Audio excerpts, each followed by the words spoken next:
All right, and so for the beginning of round number 1, we are going to see the bomb sites go downstairs into the lockers and the CCTV room. No surprise there. No surprise. I mean, that is definitely the favored bomb site on this map. And we're seeing a Thermite Hibana combo, which is really strong on a bomb site because there's a lot of hatches worth opening. There's actually 4 good hatches to open depending on where you want to rotate, as well as some walls that are worth opening. The garage wall, for example, or the wall from servers. So definitely going to get some good use out of those 2 operators. And you see Valkyrie here. This is a typical one we see to take control of those stairs to server. And I imagine we'll probably see that again as well. That usually is pretty vital to a defense here. Yeah, one of the things that we've seen kind of change as opposed to this CCTV room hold over the course of the qualifiers and over Season 3. Originally, everyone's thinking, okay, reinforce both walls inside of A facing the servers. What teams are starting to do now is, it looks like, reinforcing one wall and pre-opening up the other with shotgun holes. Yeah. So, I mean, you really want to think about where am I giving myself the flexibility to fight someone without having to come around a doorway, for example. So opening up those angles, as long as you know you can control them and not be used against you, is worthwhile. And it's also worth noting that Bank is, I believe, the final map that Continuum played to decide the Season 3 finals. And it was a very close match, which means Dexterity will know some of their weaknesses on this map. They will see why it was a struggle for them. Now, Continuum, of course, got to be considering, well, we know it was a struggle for us, we're going to work on it. So they've got to have some new stuff I expect to see from the last Season 3 finals. Yeah, one of the operators we're seeing coming out of here is going to be Astro playing Twitch right now. And, I mean, this is an operator that is used very heavily to get rid of cameras early on, used for her F2, her FAMAS. It's just a tremendous weapon. And so we're going to see her actually coming on into the Skylight stairwell now. We saw Astro playing a lot of good Twitch yesterday, though, so I'm not surprised. Definitely. I mean, they've cleared out top floor. They know there's no roamers up here. But it looks like there might be one on the stairs here. I want to say that is Canadian possibly here. Yes, he's here. Those hatches are open, too. Now, this is one tricky spot. Normally, the drones aren't going to necessarily look all the way down the stairwell, so he's in a perfect position to come in for this flank. Definitely one of those strategies you could tell he's worked out in terms of the actual angles. And that's one of the things that a lot of things in this game matter, but angles matter for sure. This is very good for Canadian. He's managed to get up top undetected, no drone spotting him here, and he's right above the drop hatches. He's about to see Gohan here. As Gohan comes around, he gets 1, he gets 2, and there's going to be a second one. He's going to drop on over. He gets Panic and Astro to combine. Way to start off round number 1, picking up 2 kills. That's a Hibana and Twitch. And he's got a way to rotate down quickly if he needs to as well. Now Gohan's going to work right into NVK, but the flick from Gohan is going to get NVK right at the start there. Now a 4-on-3, still a minute 15 to go as Gohan's going to come down here. Young's already spotted him on the can. He knows that there's not much more life left in Ash as he heads down to about 10 health. It's definitely going to factor in. He's not going to be able to play as aggressively, especially with all that barbed wire in that room. The C4, I think, just got rid of most of it. We just heard Young throw that and destroy it. So with that, Gohan is now keeping an eye on the back of him, making sure that he's not going to get flanked from behind. Especially since Canadian's still alive, but Canadian has rotated back downstairs. We are seeing the 4 remaining defenders on site, 2 inside of B, 1 inside of A, and Canadian's holding down that red stairwell, red hallway. Looks like Cameraman and Gohan both expect Canadian to be still inside of the open area, but they've managed to leave that blind spot. He was able to get downstairs undetected, and so now they're very skeptical of what's going on inside of this room. I think Canadian really used the map flow against them on here. They're going to be a little more prepared for it the next time, but that was a great way to start showing that strategy we talked about from Canadian. Definitely, and the 2 defenders that are inside of B right now are actually on the Valk cams, spotting it out for Young. Young now knows he's got to go against Silence in here. They're going to go back to MPX against the 5.56. Which one's going to win? It looks like Young is very low on health, and Silence is going to push in, but he does get domed by Canadian. However, Gohan is able to take up Young for the trade. The C4 comes flying, and right there is King George getting the kill right there on the Gohan. Now a 2-on-1 as Cameraman picks up 1 kill. He's got 2 more to go in 1 second, and it's not going to land, and Canadian picks up the kill. See the excitement from Canadian there. That was definitely a good round for him. I believe it was 3 kills for him, starting with those 2 flicks. No, actually 4. It might have been a 4K for him, as he got picked up 2 downstairs as well, I think. It was definitely one heck of a showing there for Canadian. I mean, we talked about how he's the strat person for their team. He's the one of the world's best counter stratists. He's also got the gun game, too. Yeah. As long as you know how to come around behind them like that, especially, definitely makes a difference. So now Dexterity are going to be put on the back foot, having the initial advantage of kind of the mystery around them, getting a little bit revealed yesterday. Now they're going to have to really play a little bit different, but they're going to be on defense now, so they're going to have to show a different setup. They didn't play this map yesterday, so Continuum doesn't necessarily have any intel on them for this particular map. Yeah, I mean, as we see here, right here, a great 4K by Canadian. King George picking up the 5th kill there. Just a marvelous showing by Continuum on round number 1. There's that angle we've seen used by other teams near the bars there to be able to shoot kind of from an angle through the bars into that doorway into server. So that's a good angle I imagine we'll see used if that server push happens. Now what I'm curious to see is Astro actually getting all the way to the top floor. It looked like he might have been reinforcing a hatch or something. But typically, unless you're going to put a roamer top floor, you're not necessarily going to do too much up there. Yeah, and reinforcing hatch kind of gives that away. So we'll see if they're planning to use that for anything. We saw, it looked like Continuum wanted to just open up tons of hatches, give Canadian tons of rotating opportunity, and he did use it, so. So we're going to have Gohan and Astro inside of open area, looking back towards now. King George is going to spot him out here on the drone. Is there going to be a collapse in here in a moment? They definitely don't want to give up open area easily, because once you take control of open area, it's easy to blow the hatch in that admin office and give yourself a lot of downward pressure into that CCTV room, which a lot of teams did as part of a lot of the Season 3 meta. Yeah, it looks like here from Dexterity, we're going to see kind of a spot me out and then worry about where I move to. Yeah. Not a let's come around for a silent flank like we saw Canadian and the rest of Continuum try to. If you can survive that, you can really burn up a lot of their time. You saw last time when they were looking for Canadian how much time that burned up on their clock, and that forced them to rush a little bit at the end with a lot less manpower than they expected. Definitely NVK expecting to find one of them in here. Ooh, Canadian able to pick up Astro there right at the top floor, looking on down through the drop hatch.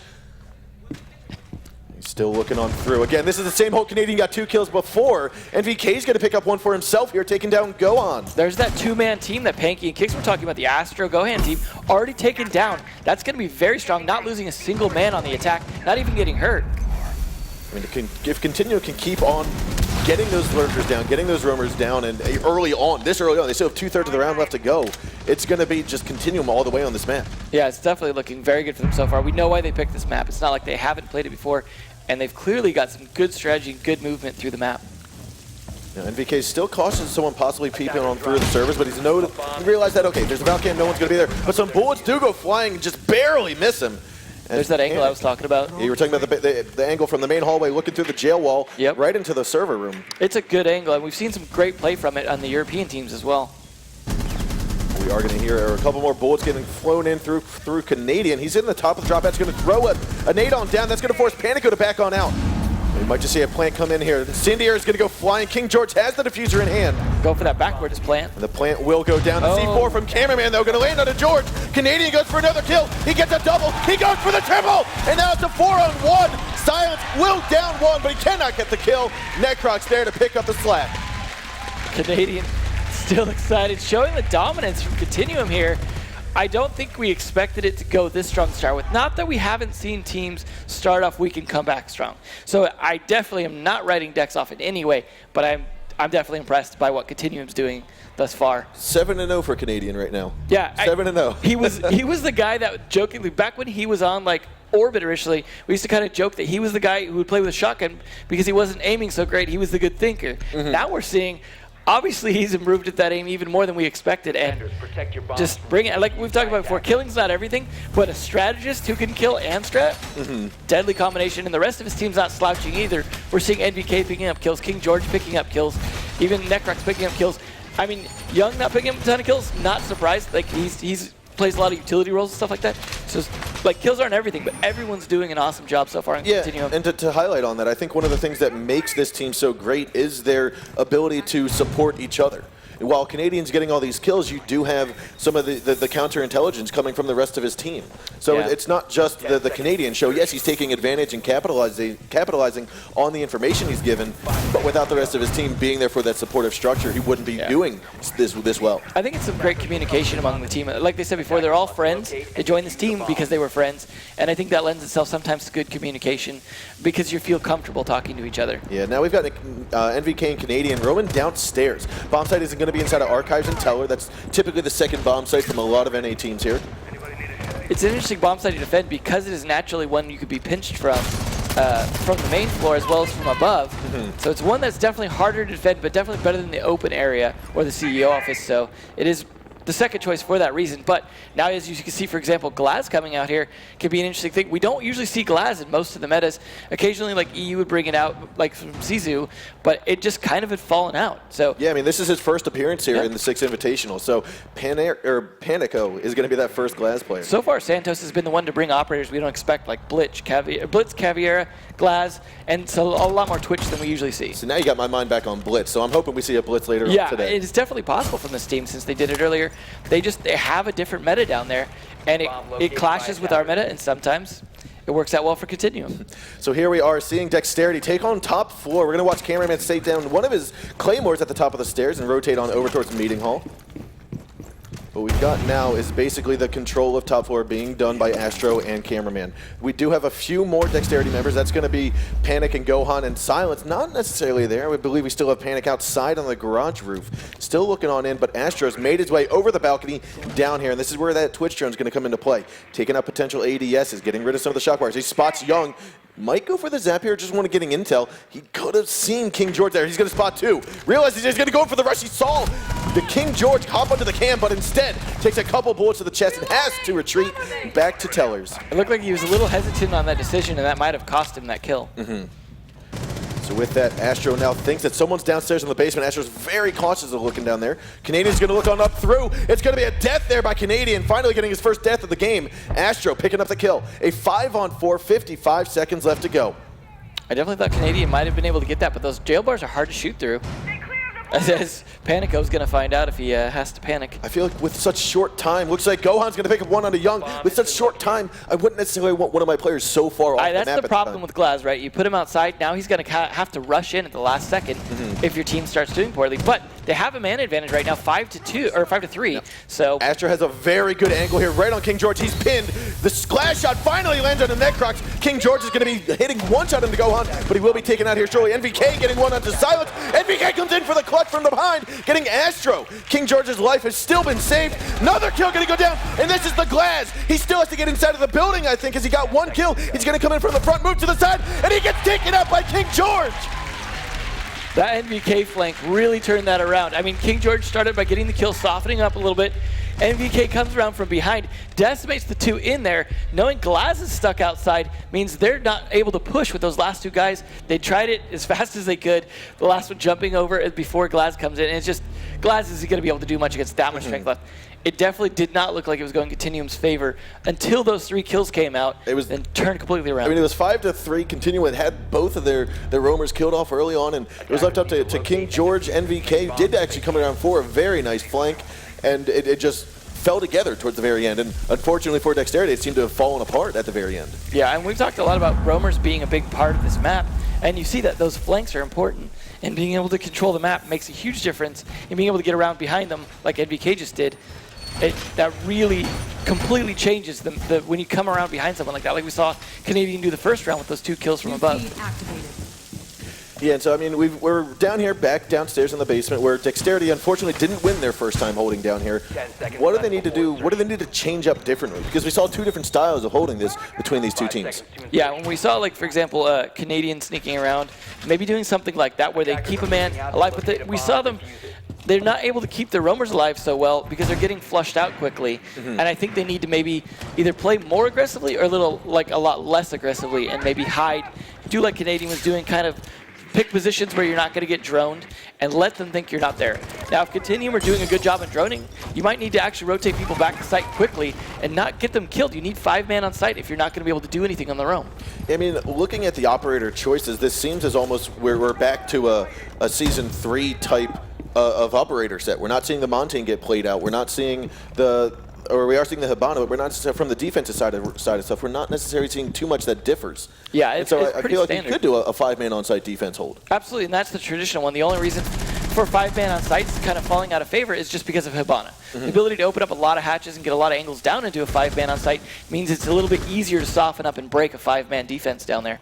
And in this case, there is a lot of hatches open, but I think they generally got open before anyways, so I'm not sure that's making a huge difference. That stairwell, however, is usually an important part of a lot of attacks and defenses, regardless of hatches. Although having that hatch right there makes it so if someone backs out of that stairwell, that you can punish them for it.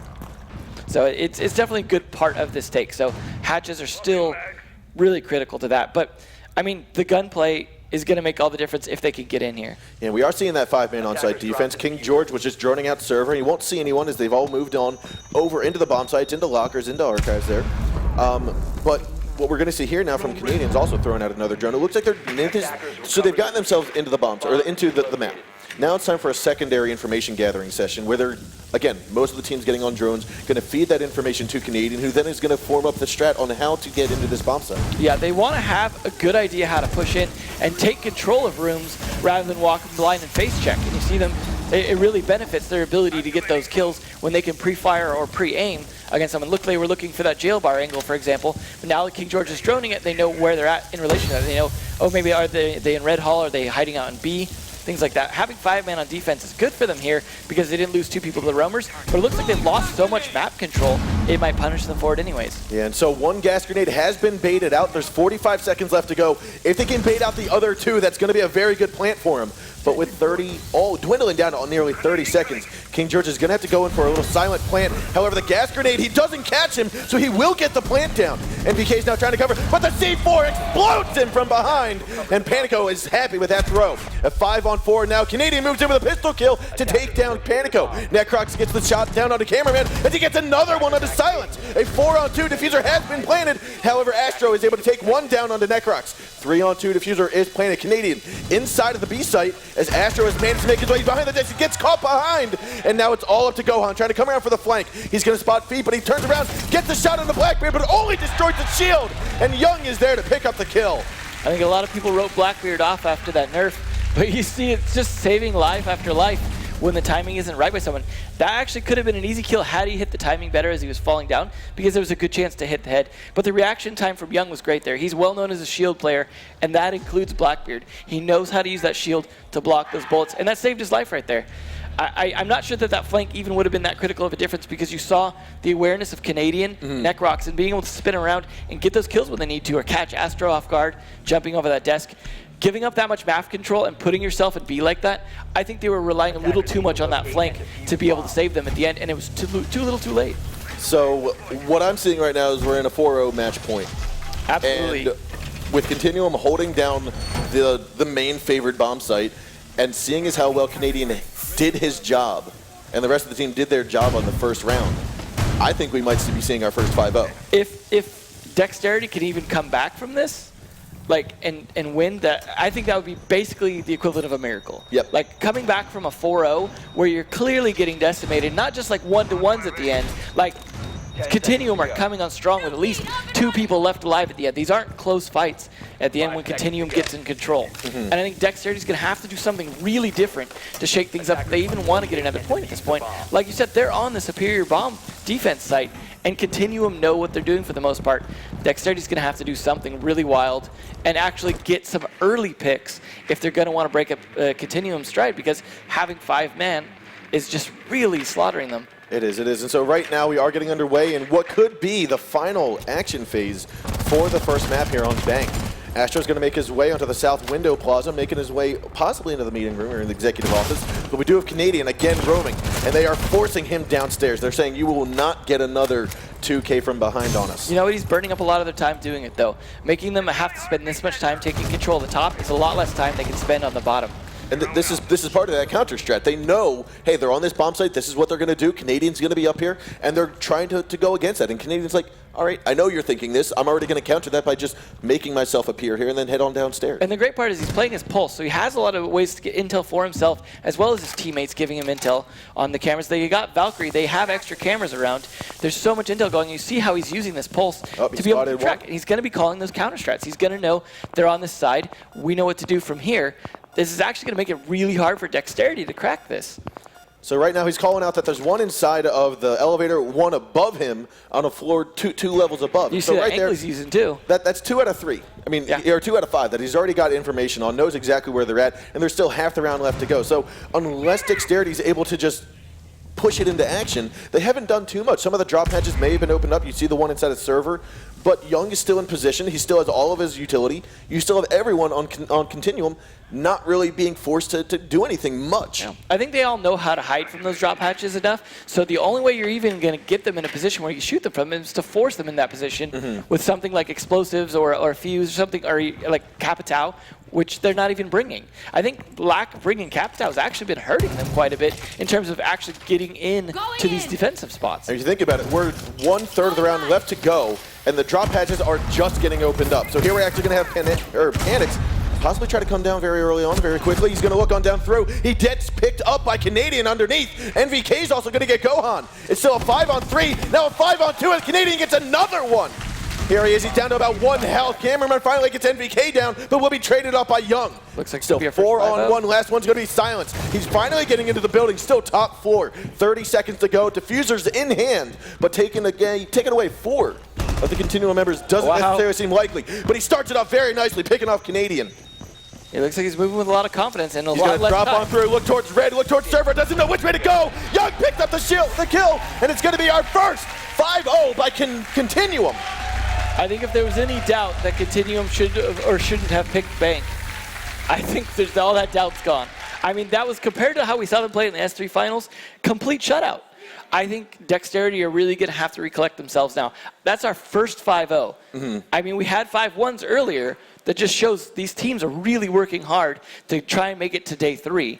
But some maps are just not working. And this just shows maps do matter a lot. That's why we spend so much time talking about them. Because if it's just not your map, if the other team just knows how to work that map, it really matters. Yeah, I mean, when you talk about, we've talked about previous, you mentioned the 5-1s. I mean, we've seen 6-5, we've seen 6-4s, 5-3s, 5-1s. But when it gets down to it, a 5-0 is not just, oh, we lost the round, let's get them back. It's sometimes demoralizing to a team. And so how do you come back from that? I mean, Continuum right now is probably on the highest hype that they've ever been on right now. And so they're going to bring that to the next match. How do you get Dexterity? If you're Dexterity, how do you bring that back and say, shake it off, we need to go for the second map? You really just got to take that mentality of like, it was just the map. It's not us. It's just the map. We can do this. We are like the champions in Brazil. We showed the other teams yesterday, like we can do this. We actually have our own strengths, and we're going to bring them. We just didn't expect the way these guys were going to play. Maybe our research didn't pick up, depending. I assume they did research. Yeah. And so they just need to be better prepared in terms of like how they're going to play. Now they have the chance. Yeah, so let's take a look at some of these highlights here from Continuum. Wow. Again, this is the first 2 kills of the game by Canadian. Then you've got Gohan Troops running right into NVK. Now, unfortunately, NVK had the upper hand, but didn't get it there. Gohan Nice picking up drop the kill. shot. Silence tries to come on in, but gets sideswiped once again, and this is just the crossfires, the teamwork that Continuum has the entire game. C4 just annihilating Ash right there. It's just so many good teamworks and angles. Like you see these angles coming around behind people a lot. Well-placed shots as well. They really seem to know where the enemy's going to be at. And their timing is impeccable. I mean, you saw right there, Canadian rushes around and picks off Valkyrie as she's looking up through the drop hatch. Typically, you're thinking, okay, if I'm underneath her there, I got to be either hearing and then watching towards the CCTV room, or you need to be looking up. And it was just the perfect timing of that. And then NVK coming around there just turned that round completely around. That point, especially with the diffuser right there, they really had to panic and move in. Glass wasn't going to get anywhere near there, just pushing in right into the bolts in his face, like through that barbed wire too. Yeah, and there's that C4. Force and Thermite out of position, but NVK ends up picking it up, and again, another win for CTM. Yeah, they thought maybe they had him on the defense there. That Blackbeard shield saving his life right there, completely cutting off that only flank that could have saved them. So that was just a brutal set of rounds. Very. I mean, we saw occasionally some slip-ups from Continuum, but overall, To me, that was the epitome of what an ideal team and an ideal game looks like. I mean, you've got a team that is just, they've got their strats down set. I'm pretty sure that aside from the call-outs of where they were, it wasn't of, you need to be in this position, you need to be in this position. It's just a matter of, okay, let's do this. Let's get the win. yeah. And speaking of wins, let's move on to our second map of the day. It is going to be on Border. Let's take a look at those bomb sites.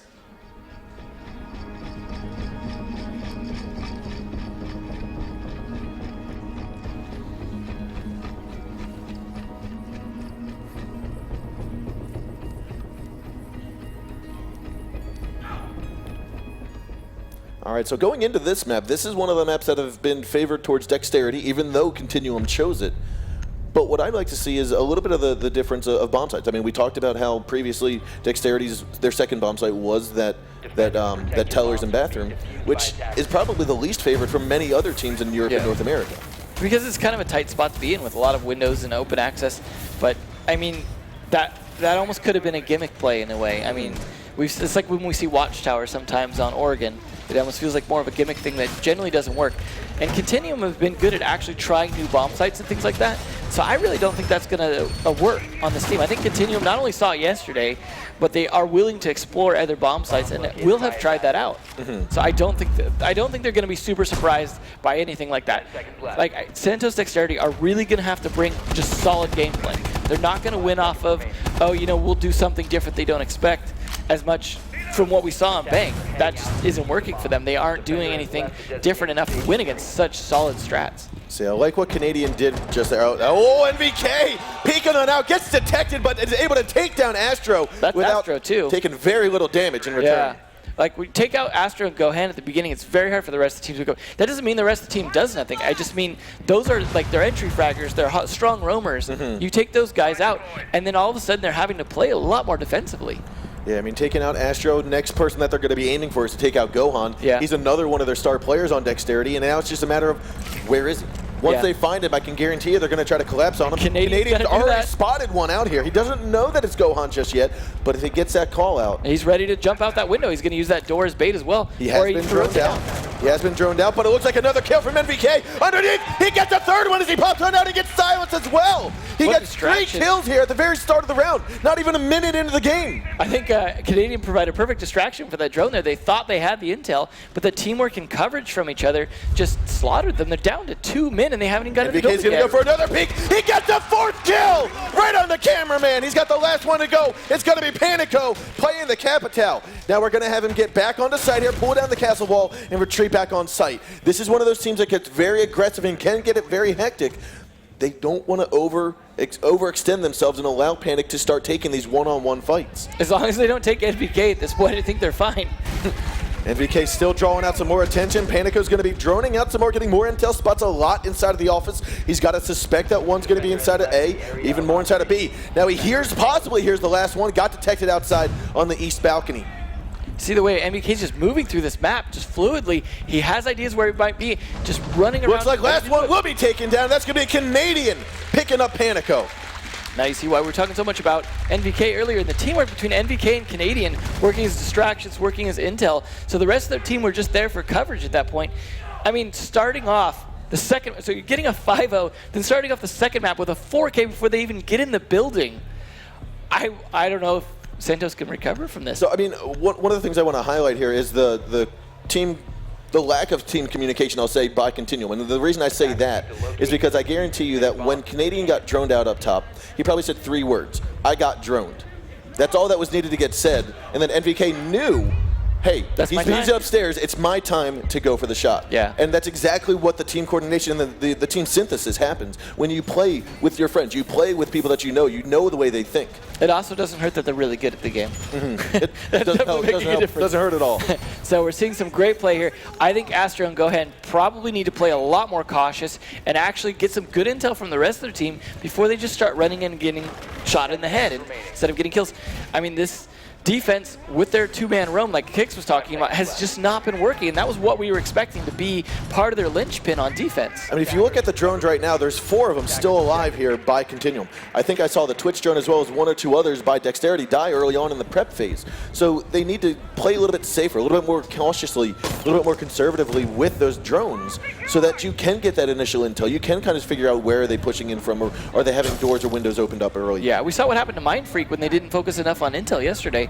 It's a big part of this game, which is part of what makes it so strategic and tactical and just have so much depth, is that intelligence matters, especially when you're playing against a team like Continuum. Speaking of intel, we do have Gohan playing Caveira, which he did do yesterday. Probably the only player in the Six Invitational that has played Caveira so far. But I mean, they need to get it in a position that it's going to be effective for them. Yeah, it's going to have to be a flank thing like that. But if it gets taken out early, then that flank that they're hoping will make a huge difference later on just won't. That cameraman did get droned out here by Canadian going down the east stairwell. But what I'm looking to see is how Canadian is going to address that. He's right over here on the east balcony or south balcony, headed towards east stairs. Looks like they're being very cautious before going in. Really, just like they did when they were attacking the basement of Bank, really feeling where people out and not assuming that they have control of the map, that they can just run in. Especially on border, there's a lot of good flanks around to get on people if you don't control certain areas of the map, or at least have enough intel on them first before going in. Now the push is coming from the B-side offices. You've got Canadian moving in. He's ready for the shot. He's going to pre-fire around this corner. He's going to spot cameraman and get the shot right on the head of him, taking him down for the count. Now you do have one roamer underneath. That's Panico. He's going to be looking to come around for the flank, possibly through the east stairwell up behind the rest of Continuum. Young's outside of the balcony of the window of B, as we do have Sledge. That's NVK. Took quite a bit of damage there. He's going to back off into the offices a little bit further. Canadian still inside of the fountain, looking in towards B. This is the collapse that we're going to see from Continuum here in a few moments. They're working great as distractions. Those bullets just Panico's coming up for the flank from behind, but it's already a shot, a pre-fire from Hibana. That's Necrox. Now that he's got one kill, he's going to play the Claymore down and then focus his attention on Office. Canadian's going to rush on in and gets down and killed off by Astro. Another kill by Astro here. It's looking like it's going to be a double kill, a 3-on-3 now with 45 seconds remain. Right on the other side of the desk here is going to be Astro, right on the Armory lockers. Right looking into B here. A lot of this is going to fall on Necrox to do a lot of the killing. Now you do have Gohan, who was able to come around, but right away he's going to be taken down by Young. Astro picking up King George, though, as Necrox also got one. So now a 2-on-1. Silence is the last man alive. Diffuser's going to get planted here to the left side. He gets one. He's just got to turn around, but he doesn't get it. And Necrox coming in with a flank crossfire right onto Silence. Great teamwork there. It was unfortunate to get shot while planting the diffuser, but that was great bait in terms of, like, go ahead, kill him, and then I'll kill you, and then we still win. So a player's first instinct, most players' first instinct is if you kill someone inside of that bomb site, you look outside of the window or the doorway, which is what we saw the Rook do. Rook looked out that way, Silence looked out that way, then he realized he's not out there. He's not looking through the window. Where is he? So he did a 360, tried to go retreat back into the lockers, and by that time he was caught in the middle of the wall. Yeah, the trap was set. So great play by Necrox there, covering that on that plant. They didn't really need the plant down. It just became bait at that point. And a 2-0 start here. All the teams starting to pick it up on Continuum in terms of kills. Just solid play. I mean, I think they were I think some of the other people were a little worried about Continuum playing on border. I'm certainly not at this point. Definitely feeling it. So a lot of busy work coming out here from Continuum. Clearly they've got some good strats and plans here. It does not look like they're improvising in any way. This is a bomb spot they've practiced and planned. So we'll see if they can defend it as well, because we haven't seen them defend that one just yet. So it is a little bit of a question mark. Probably their secondary bomb site may not defend it as well. Maybe a little more of a struggle than the first one. But with a 2-0 lead after a 5-0 last round, they're still going to have a psychological lead against Santos Dexterity. Yeah, so we are getting underway in round number 3 of the action phase. Gohan's coming out by the northeast alleyway, looking in towards Tellers, and then moving it on over to the overpass. See them starting to look a little more panicky, I think, in terms of making sure they go around and do things quickly, but still... Now, MVK's actually right up on top of the lockers, looking out. He could possibly be looking outside.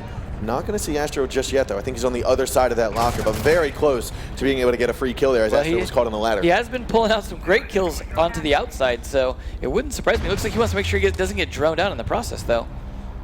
So he did get rid of one drone. Whether or not that spotted him out and gave away that intel, now it will tell him that someone's up here. Astro's going to wait for a little bit more information. Looks like Cameraman and Astro are both going to go in for a crossfire, but right there's going to be a little engagement between Cameraman, and I want to say that was NVK.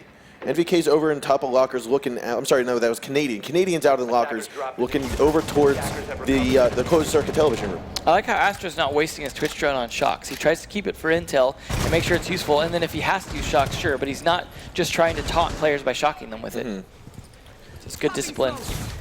Now Gohan's going to get rid of some ADSs, and it looks like finally Necrox will fall to silence. That's going to be smoke, though, going down. NVK still very much hurt here as he is inside the lockers. Looks like he gets picked off by Astro. Another wall bang doesn't happen just yet, but he gets down in the process. Canadian will pick up one and then be traded off by Cameraman from the cross. This is actually looking a lot better for Dexterity this time. 4v2 and killing off 2 of the top fraggers here. So it is, like you said, a 4v2, a minute 10 left to go. You still have King George and Young left alive. They're going to be on bomb site. Silence is going to be outside of the window, droning on in. You've got Cameraman, and I believe that is Ash. That's going to be Gohan destroying that top floor, trying to play that vertical game and allow Panico and Silence to push on in. And now they are bringing that Capito that I mentioned earlier was like not something they were bringing to help them get people out of sight. Now they have it. With the 2 men left on site, it's going to be harder for them to anchor down and hold this defense because of that Capito. And then incendiaries are going out. That might prevent Silence from pushing in. King George is still inside of the server room as well as Young. They're looking to get angles in. It looks like King George will fall to Gohan. This could be Dexterity's first round 1. We're going to see Young inside of the bomb site. They know he's cornered. He cannot get one. And it's finally going to be Silence taking down Young. That's going to be the first round here for Dexterity. Definitely not their preferred bomb site, that's for sure. Giving Dexterity 1 point, though, might make them a little more confident. Now, that does give Continuum the ability to go back to the other bomb site, though. So that does mean, hey, maybe we lost that round, but we're winning all our attacks, we're winning our defenses, other than that one. So we can go back to that, what we're good at. So I don't think that's a huge setback for Continuum at all. No, I think what will have to happen is we're going to have Dexterity have to rethink, reevaluate how they're going to hold this top floor inside of the lockers and archives. It's something that they didn't do effectively the previous defensive hold. Yeah, and you see they got this mute here to try and see if they can deny some intel. As we see Continuum quite good at doing the drone play here. If they can deny some of those drones, that might put a little bit of a weakness into Continuum, but I think Continuum probably have a plan for dealing with some of those jammers if they're especially problematic, or at least trying to clear them out and then drone.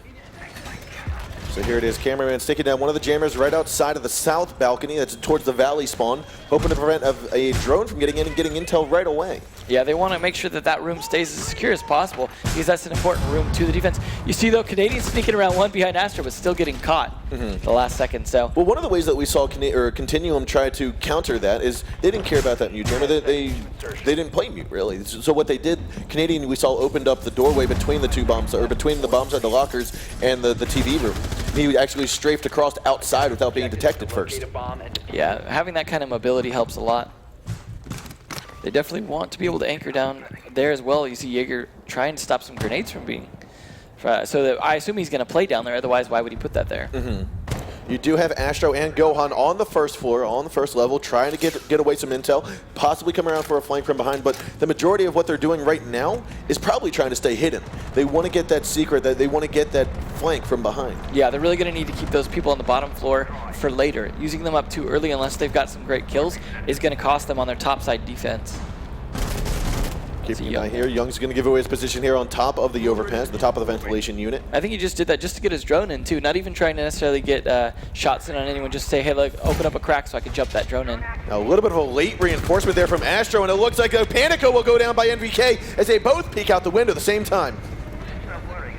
This is a good start for them. They're not pushing in the building overly aggressive. You see a lot of patience from Continuum on these pushes inside the building. The cameraman might be trying to overextend himself, looking towards the window. NVK's already got the headshot lined up. He's now going to push in even further. He's got to look down towards Fountain, and cameraman's still tucked away inside of the corner. There's going to be engagement here very soon as cameraman wants to come on out. This is the mute. He's got a C4 in hand. If he tosses out, he might get the trick, but NVK's playing very silently here. He knows he's there. It's just a matter of whether or not someone looks away at the wrong time. Now there is a Valk cam that's going to spot him out there, so he knows, hey, don't even go for it. There's the nade. He's going to call it out, say, run away. However, it might injure him. No, it looks like the ADS took it out for the count. Now that Black Eye is going to call him out. Cameraman's finally going to expose himself. Nice. Canadian gets the wall bang with the first shot. However, Astro comes on out and counters both of them to get NVK and Canadian down. King George is going to peek around the window here, but Astro turns away at the wrong second. And a C4 from Gohan from underneath will get Necrox down. It's a 3-on-2 at the moment, and King George has been drastically hurt. Definitely not looking good for Continuum in this tech as well. They might have lost some of their momentum on border here. Young still stationed outside of this window by the ventilation unit, by B bomb site. Gohan, I don't think has detected him yet, but seeing as how Blackbeard does have a very distinguishable gun, he's now going to get called on out as more bullets go flying in and do not land on Gohan. This is up to King George and Young to actually work together here, as neither of those operators are going to be great attacking operators at high speed, so they're going to need to pinch people together, and you see him doing just that, exchanging the diffuser so he can go around and take up a different position. And there are 25 seconds left to go. King George is drastically hurt, down to about 10 health. Young still has full health out here on the south or north balcony, as well as Silence and Gohan. both are full health with Astro. Now the rest down to about 20. However, it looks like Gohan gets up one. Last man's going to be Young. He rushes in, gets rid of the Valcam, but will be traded off between Astro. This is looking a bit more balanced now. Astro and Untitled Dexterity kind of finding their stride now on this map. But Continuum are going to have to adjust, and that's something we know they're good at doing. So it's a question of not whether or not Astro figured out what to, or Dexterity figured out what to do, or if just Continuum wasn't playing the way they should have been on those particular bomb spots. I think a little bit what it came down to was they might have spooked themselves very early on. They said, we're going up against the world champs, and that could have been the downfall. They could have had that stigma in their mind, the saying, we got to perform. Now that they've gotten one round out of the way, they know that they can compete, they know that they're in this game, and now it's just a matter of keeping that momentum forward, which they just did this previous round. Yeah. Now, interestingly, we see them bringing out an operator we don't see very often as well on the Dexterity side is IQ. Now, that could be something that actually counters Canadian here. Being able to see him on that heartbeat sensor might actually give them an advantage against one of the important players. Now, there's no Valkyrie to see those Valcams, though, so it might not have as much utility other than that. I think that's a very good addition, a very good tweak to the push here from Dexterity, is realizing that how are we getting beat almost every time? We're getting beat by Canadian. We're getting beat by NVK. How is NVK getting good information? From Canadian. Yep. So get rid of that information gather. Get rid of Canadian, and that's what they're trying to do here with IQ. And assuming Canadian doesn't know that at the beginning, he's going to be using the heartbeat sensor without any kind of hesitation, and they're just going to see that. And he does play close to the edges, plays close to the walls to try and see where they're coming from, which means IQ's going to have an easier time doing that from the outside, not having to be inside using that scanner. Yep, so Panico's still far outside on the northeast spawn here by the east road exit. But what I want to see here is how is he going to be spotting out our Pulse? Yeah, he's looking for him right now. He's not going to see anyone just yet. Gohan is going to be droning out downstairs inside the server, as we do have silence out here on the west side of the map. A lot of gunfire going out on windows. It's going to give away the positions of at least some of the attackers in terms of what side they're attacking from. But we have people on multiple sides here, so it might not be a big deal. So the first throw is going to be a ball, as second one is going to be a strike, and he moves on in. Astro getting that Twitch drone in there, looking for a Valk cam. Won't see it because there is no Valk. And therefore, he's going to move on forward. Gets rid of, I want to say, one ADS before he got taken out. Yeah, I think they were actually expecting Valkyrie, and that's why they brought the IQ. And then, you saw Astro looking for that as well. So it might be something that threw them off a little bit. Obviously, the counter to Canadian is strong from IQ, but without Valkyrie there, the utility is definitely lessened in terms of, like, we need to get some idea where their intel is before we go in. Yeah, now Canadian is still feeling very comfortable inside of the TV room, inside of computers, where silence is still going to be droning out. It looks like a little bit. Canadian is playing solo over there. NVK is going to be inside of the offices. Gohan and Cameraman moving on forward from the east stairwell, pushing their way in, moving over towards the east balcony now.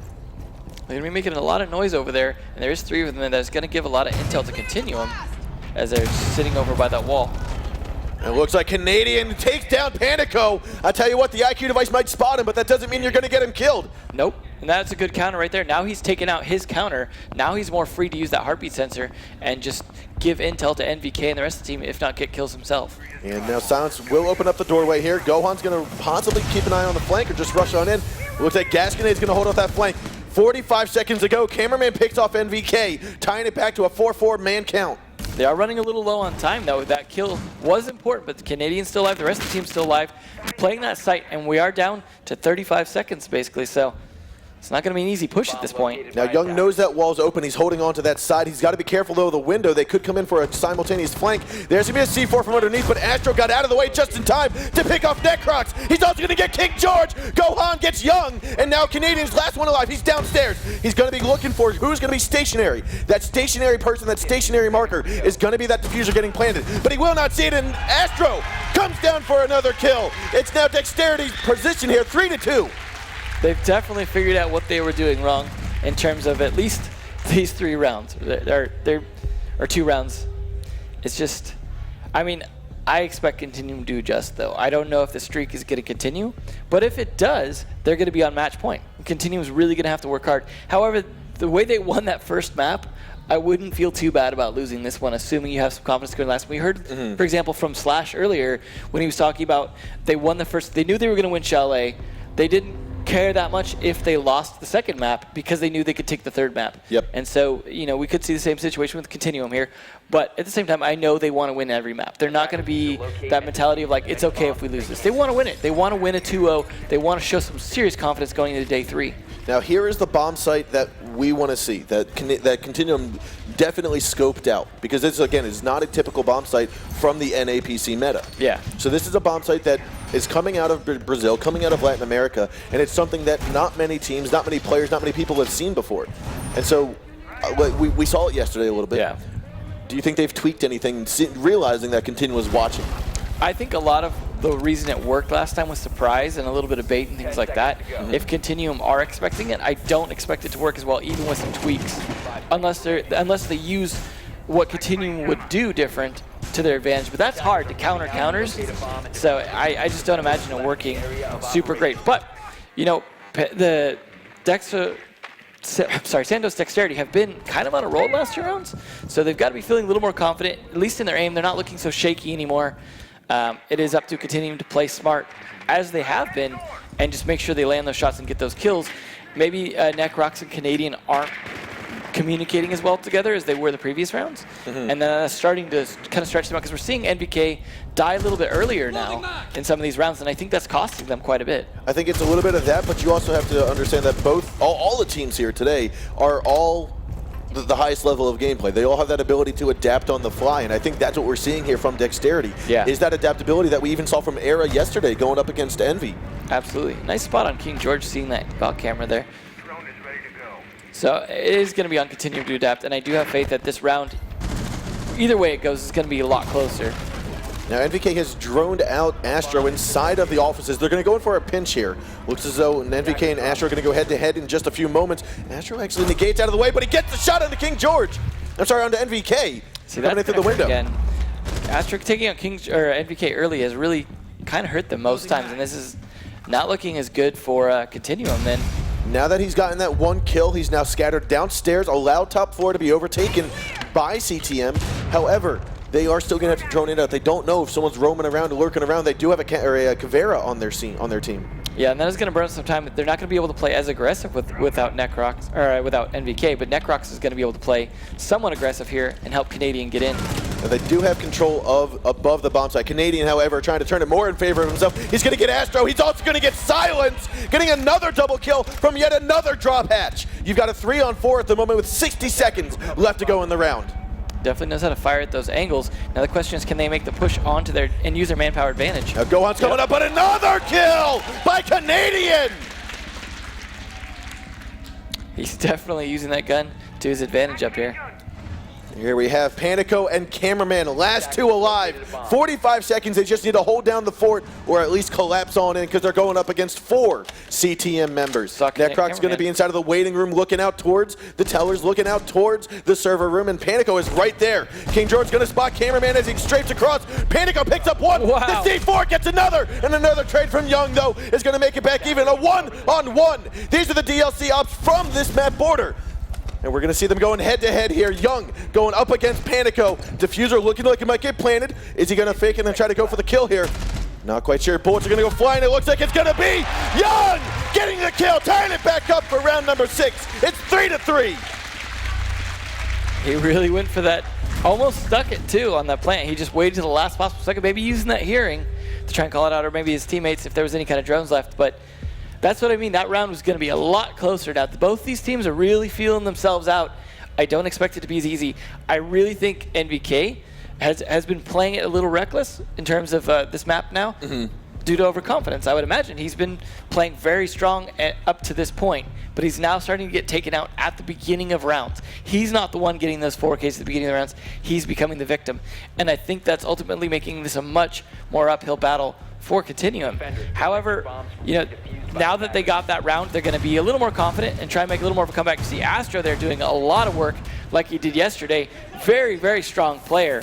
And against NVK, I mean, you're seeing actually Canadian getting more kills than NVK because of those losses he's sustaining at the beginning. So I think doing a little bit better job on the intel and making sure that his timing is a little bit better. You saw last time he got killed mid-vault animation. So the timing was just there from Astro. Yep. That's what they're fighting against, is these peak battles where one of them's just getting that better timing And some of that comes down to intel. And that's what wasn't happening before. It seemed like every single time Dexterity was turning their back on Bank, there was always a Continuum member coming up for the flank from behind. And so that is basically what we're starting to see. Like you said, we're seeing that from Dexterity. They're starting to be more aware, starting to be more continuous with their firing and getting that shot. I think Continuum just need to be crossfiring a bit better, so that way when someone's coming and they know it's going to be baiting out a counter shot from someone else, that there's a teammate there to pick that up. And we saw a lot of that on Bank. And so now we have a 3-on-3. This is round number 7. Winner of this will get into match point, or the winner of this round match point for them. But NVK is going to be right inside of the break room at the moment, as well as we've got Canadian over here inside of the security room. This is that monitors room that he's been famous for being in. Yeah, and they've got that IQ again. We'll see if that makes any more difference this time than it did last time. Last time it just seemed to get him killed with that. He's going to take quite a bit of damage there as he peeks on out to get one drone. He does get down in the process, and it looks as though he might have fallen through. Will he get picked back up? Gohan actually gets taken out by NVK. He was looking for that follow-up on There's Canadian. the Twitch drone, though, just tormenting Canadian there by Astro. A nice job picking him up. I feel like those two are starting to become quick rivals. NVK now making his way towards the east stairwell, coming on down underneath. You still have Silence outside. I believe he's outside on the first floor. Looks like they're doing a little bit more careful droning this time, really trying to figure out where they're at so they don't get so surprised. But if NVK can avoid those drones, he can still pull up some serious kills from behind, as we've seen him do in the past. I mean, like we said, NVK is one of those guys that is not afraid to pop on out if he's got the information. And so hearing that there's rappels going on, I wouldn't be surprised if we see NVK getting underneath of them, popping out of another door, another window to get some additional kills. But Panico is on that first floor, making sure that doesn't happen. Yeah, and I'm sure they wish they had Valkyrie at this point in terms of Canadian being able to be on those cameras, giving that intel for NVK for the rest of the team in terms of making this defense solid. Now the wall did get opened up outside of the A-bomb site. Necrox is going to toss out one gas grenade. He's got 2 left and 1:10 to hold off the attackers. It's a 4-on-4 still to go. I like how he's playing it safe with the angle in which he's throwing them from, trying not to expose himself mid-throw, because that's an easy way to get yourself killed to smoke. Ooh, we actually have Panico on the window on the other side of lockers, looking to possibly do, I want to say, a quick breach. No, he's just going to blow it open there. He's going to give himself a chance, though, to take an angle on smoke when he needs to. So they baited out 2 of the 3 smokes. This is very good for Dexterity. They've managed to get only 1 smoke left in the hands of Necrox. They are running low on time, but 45 seconds is still plenty enough when you've got the bomb site open. Ooh, Cameraman picks off 1 onto NVK. That's the Jaeger going down. King George is still going to be inside of the bomb site as we have Cameraman moving on over here into the break room. Coming into the main hallway, looking at L, and now he's going to look down towards the east. Come on in through offices. He's still got Panic. Oh, this is what he's going to do. He's waiting for the perfect time. He's going to do a quick breach through this west window into the bomb site. Here it goes. He's rushing in, and it looks like King George is ready for it, and he gets the kill. Necrox turns around. Doug and Necrox getting the final 3 kills. Looks like it's going to be match point here for Continuum. That definitely could have gone either way there at the end. I think that was just great timing by the defenders. King George being ready for that window breach, or at least turning around to react to it much faster than IQ could swing and firing. And then Necrox just jumping up at the right time, popping them in the heads. Just well played by the defenders. They stuck tight to their defense. They played it. They didn't overexpose themselves, and they reacted quickly and appropriately to the attackers making their way in. It's looking...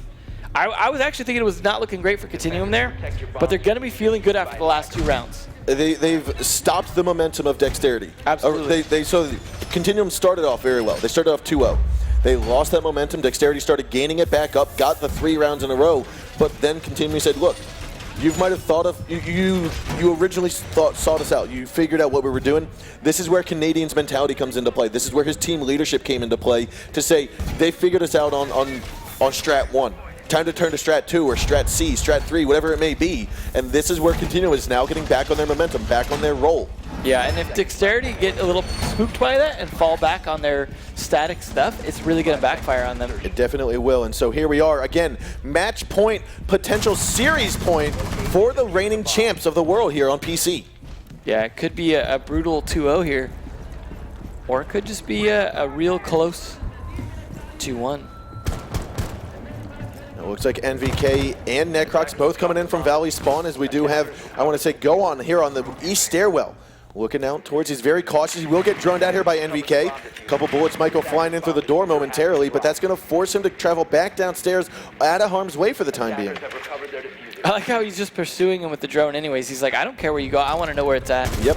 So now he knows he's no longer on the stairs. He's no longer in the atrium. He's got the freedom to open up that door, get rid of the cam, and move on in now. It was good for him to clear his entry, and also to make sure, as he jumps on his drone here, he's checking for a reaction. When you open a door like that, when you do something like that, especially when you know someone's nearby, first thing you want to do is someone reacting to it. Can I shoot at them? And you see sometimes some pre-fires in reaction to that as well to try and stop people that are just going to use their knowledge of you against you. Now what we are going to see here, NVK is on that east balcony out towards the offices. The wall's not been reinforced, so he's going to get in fairly silently. He's just going to crouch, open up a hole, maybe a vault-through hole, and open it up easily. So with that, that's going to make offices in the hands of CTM momentarily. Yeah, I feel like they're pushing back Dexterity a lot. If NVK can get in this window without getting himself killed again, I think that'll be good. I think this has kind of been a weak point for him. It's a nice angle, and he's used it to his advantage in the early rounds, but it's also been costing him in the later rounds. Yep, and so now Canadian is going to move on in again, goes for a kill and will not land the bullets that are necessary, but also takes no damage in return. He finally downs Cameraman and finishes him off, but takes massive damage in the process. You've got NVK now who's managed to get his way in as well here through the offices. Lays a couple more shots to fire down, 60 health to go on him, but Panico silenced both inside of the bomb site as Astro as well, right on the other side of the locker.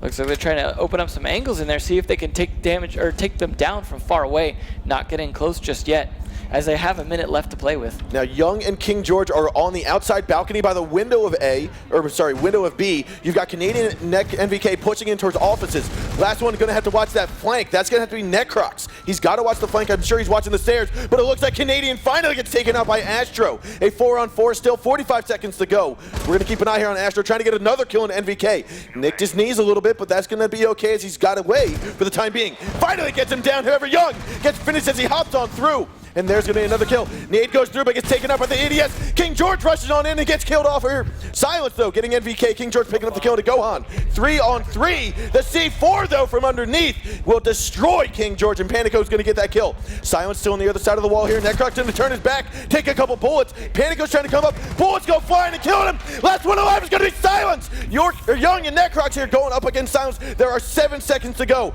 No one's got the fuser. He's going to rush on in, and he gets the kill. Silence gets Necrox, and Gohan got Young down for the count. We are still in it. 4-4 going to overtime. Man, him predicting on the wrong side there. Imagine if he'd actually predicted on the correct side. That really could have gone the other way.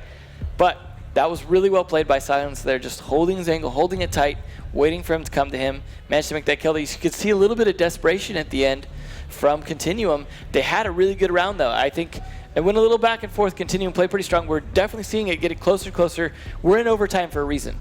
We're in overtime because both teams are figuring out what the other team's doing, starting to adapt to it, starting to get those kills, and you're seeing that rivalry, for example, between Astro and NVK really becoming a huge factor in whether or not they win or lose these.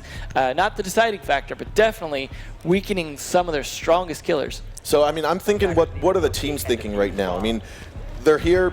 We've just gone to overtime. I feel like both teams have been able to take a big sigh of relief at the moment, for a moment, until this round begins, which it is right now. But I mean, the fact that we've got so many kills from so many different players. I mean, we see Astro at the top, 13 kills. I think that was NVK at the top on his team, getting 9 kills. I mean, plenty of kills to go around. Each of the teams are each holding their own. This is the match of what I thought the first game was going to be like on Bank. Yeah, it was definitely not Dexterity's map compared to how Continuum plays it. This is a map they're more comfortable on, but this is the map we were also expecting them to do the best on. And the fact that it's still this close, that it's going to overtime, spells well for Continuum, though, taking them on the map that they're really strong on. So even if they don't win this, Continuum are still in a really great place, starting with a 5-0, you know, maybe losing but getting really close on the map that they're strong on. That bodes well going into map 3 if we make it there. Yep. And so we are here, first round of overtime. It's going to be the first one to 6 now. And Canadian's going to start it off here on the east parking lot, or west parking lot. Interesting pre-fires through that wall, just in case someone's hanging out there. Now again, NVK is going to pre-fire and get the camera down as King George is going to drone ahead of him. That mute jammer's being a little bit of a pain for him, it looks like. Interesting use of the angle at the top floor there. You don't see a lot of people repel through there, but it does make a nice way to shoot at some roamers that might not be as careful of that main atrium area. Ooh, Panico getting the first shot onto Young, getting rid of the Blackbeard early on. I don't think Young was usually critical to the attack, but that definitely is going to hurt not having that extra firepower. So with 2/3 of the round still to go, it's a 5-on-4. NVK's now here on the east balcony, as well as Necrox. They're going to force their way over to the B site. Astro looks like he might be in locker where he was previously. and now we still have Gohan. He's the roamer. He's the smoke that's underneath of everything, trying to come around. It was interesting to see that hesitation from NVK, who we've usually seen playing very bold and fast. He must be taking some calls from Canadian, some kind of pivots that they're doing, or he's waiting for Necrox to do something for him. But it's interesting to see that slowdown there shows that they're thinking and trying to make this round count. Yeah, Necrox wanted to make sure he didn't trip over the drone, so he decided to kill it off. But he's here right where Young used to be. Yeah. So Young getting picked off here, that means someone else needs to take control of that window, and that's been placed on the shoulders of Necrox. That doesn't mean that minute 20 to go. Important, though. So yeah, a minute to go is plenty of time when they still, got this much progress, but they're going to have to get in pretty soon, or this is going to start falling apart. And we are still seeing Gohan underneath. He doesn't need to retreat back on site. I don't think CTM knows it. So he will be able to come up in the perfect time if he has that timing right. You see King George moving on in. Canadians inside of offices. Gas Grenade's going to push that off a little bit more. There's that C4 from underneath. However, it didn't do any damage just yet. Now Canadian knows someone's here. So with that, he looks on over towards the office drop, decides not to pursue it. Cameraman going to be again another pre-fire, and look, the Canadian cameraman is going to go head-to-head once more. NVK picks up Gohan, and now Canadian is going to rush around, but will be taken out by cameraman. 3 on 4 at the moment. You still have cameraman being not drastically hurt, down to about 60 health here. As we've got King George hopping on over into the offices. He's going to be the next one to engage and get the shot onto Astro. Next one's going to be involving cameraman and King George here. That shot into Astro could be the game changer here, bringing it to 3-3 with Astro down. Does give Continuum a little bit of advantage, although they have lost Canadian, but they do still have NVK. Now there are 13 seconds left to go. You had King George actually jump over the balcony. He won't necessarily be able to get back in time. Sledge is going to go down. Silence gets one into NVK. Necrox is going to hop into the window here. King George still going to try to get this plant down, but he gets taken out, and so does Necrox. Definitely well played by Dexterity there. It was looking a little shaky for them, but they managed to get those kills, and then once the kills started happening, you could see the panic at that point as the timer counted down. I think they just didn't have enough map control that time to be able to make it work. I think they needed that Blackbeard in that window as a big part of what they were doing, and then throwing Necrox on that window meant they have a lot less firepower somewhere else, and you could see that really weakening kind of the spearheads of their attack. Yep.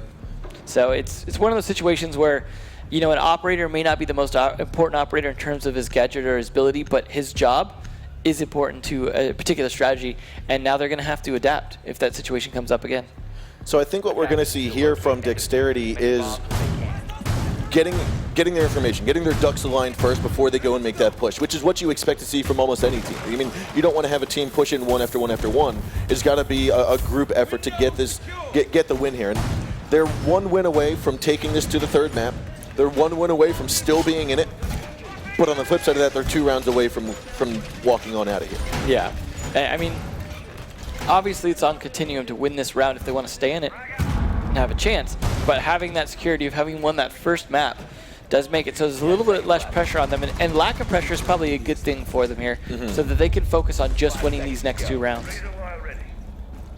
Dexterity, though, is going to be feeling a little bit better being up in the overtime like this, knowing that they just have to win 1 round. It's kind of a match point for the overtime.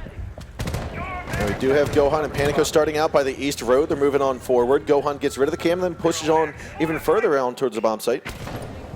Looks like he might pop into Tellers. I think he opened up the window a little bit, going to scoot on over towards the north part of the map, though. They're definitely trying to get into positions on the outside here before they make an approach in. Might be pushing a little too aggressively, might not. They don't have... Canadian isn't over in that room there like you'd expect. You got Young in there instead.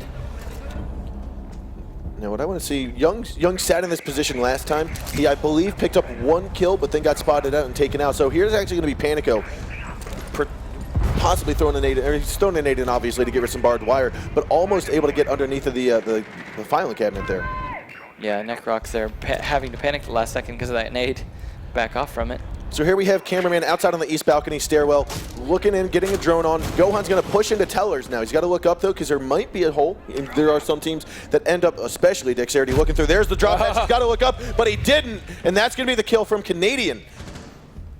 That's definitely going to hurt their Ash being down in terms of like being able to approach and get into the building. They're going to need to take control of some part of the map if they want to make progress here, especially without Ash. Now the gas grenade actually not even going to hurt the scooter in, and that's going to be NVK getting taken down by Astro. Necrox as well. The gas grenade finally going to do some damage and force them out, but Astro able to get those 2 kills.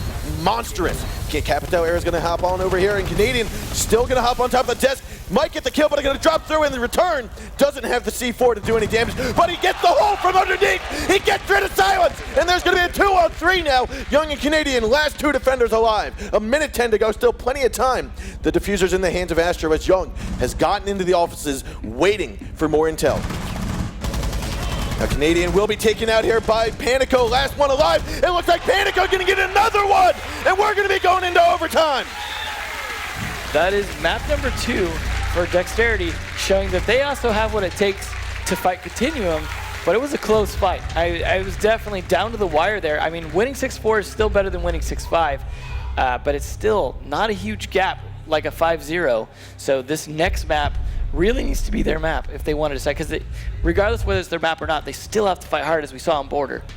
I think what happened, or what might happen in the next map, is what you just mentioned. The 6-4 is better than a 6-5. In my eyes, I think when the match is closer, you have that adrenaline rush. You just start going on instinct. You're going on your senses, and you're ready for the quickest of reactions. Yeah. And so when you get to you lose 5-0 or you win 5-0, however that may be, to me that's not necessarily going to bring as much motivation as it does when you clutch a 5-6 or a 6-4, whatever it may be.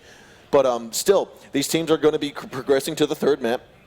And if I remember correctly, that map is going to be Canal, right? I think so. No, Canal was taken out. I'm drawing a blank on which map it is, but Consulate. That's right, Consulate, yeah. Consulate is the map.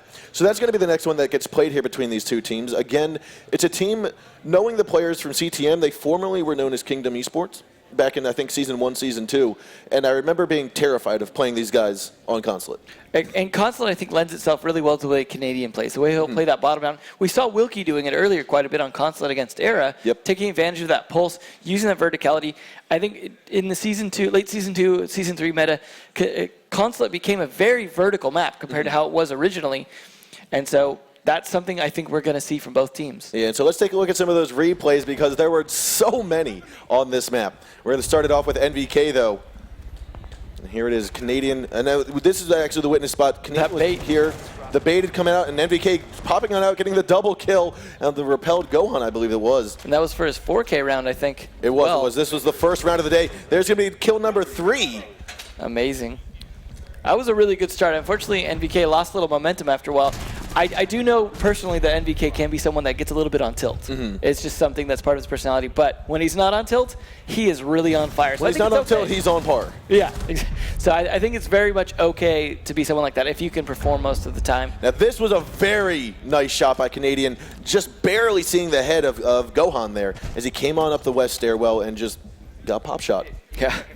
This plant by Young, where he just pulls off at just the right time to land those shots. Takes a few of his own, but now this was very cool. I thought Panico was going to get the upper hand. Unfortunately, I think he blew it just a hair too soon because he was already back, didn't get a line of sight in. By the time he had that line of sight into the window, King George was already there to get the kill, and then you just had Necrox and Young finishing off the round. Yeah, it was still a great attempt, though. I really like the style, at least, of that. There's always something stylistic about that swinging breach. Here's the final round of Dexterity winning this map, taking down Panico. Very nice job getting both of those final kills.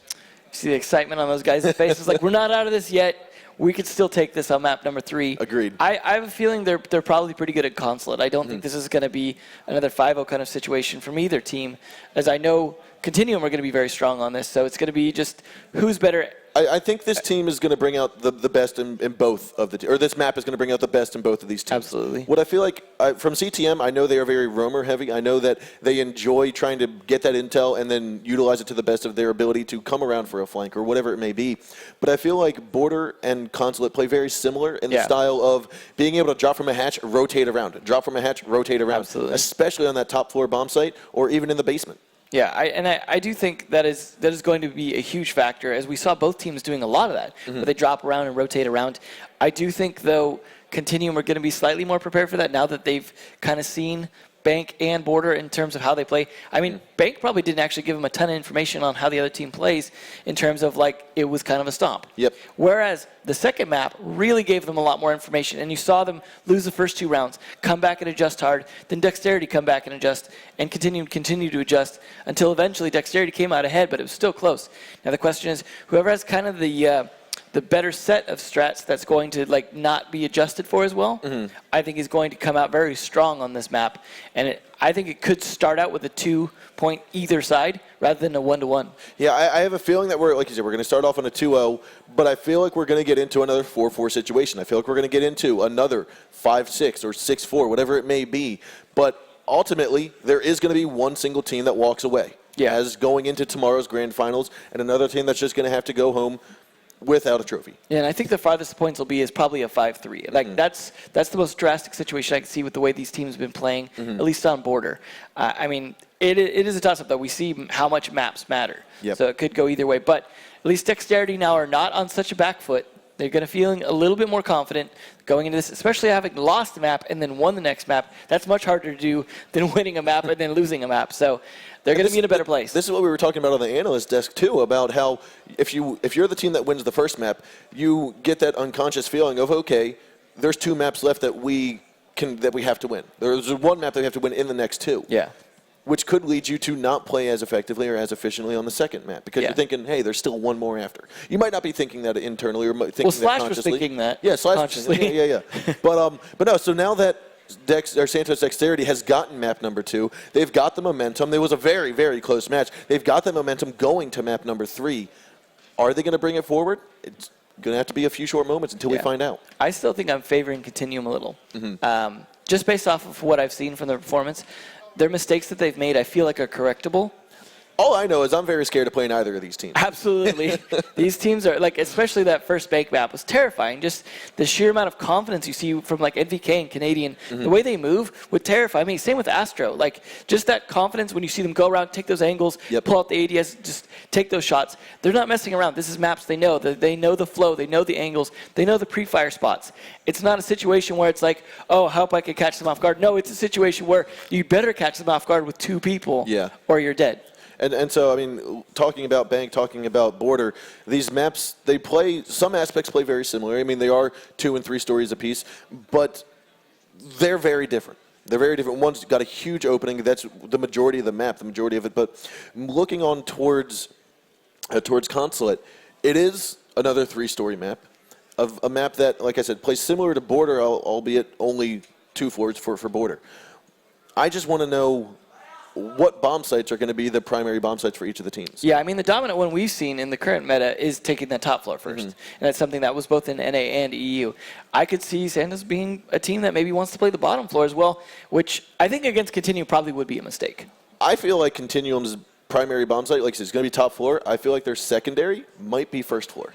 Yeah, I don't think they necessarily like the basement.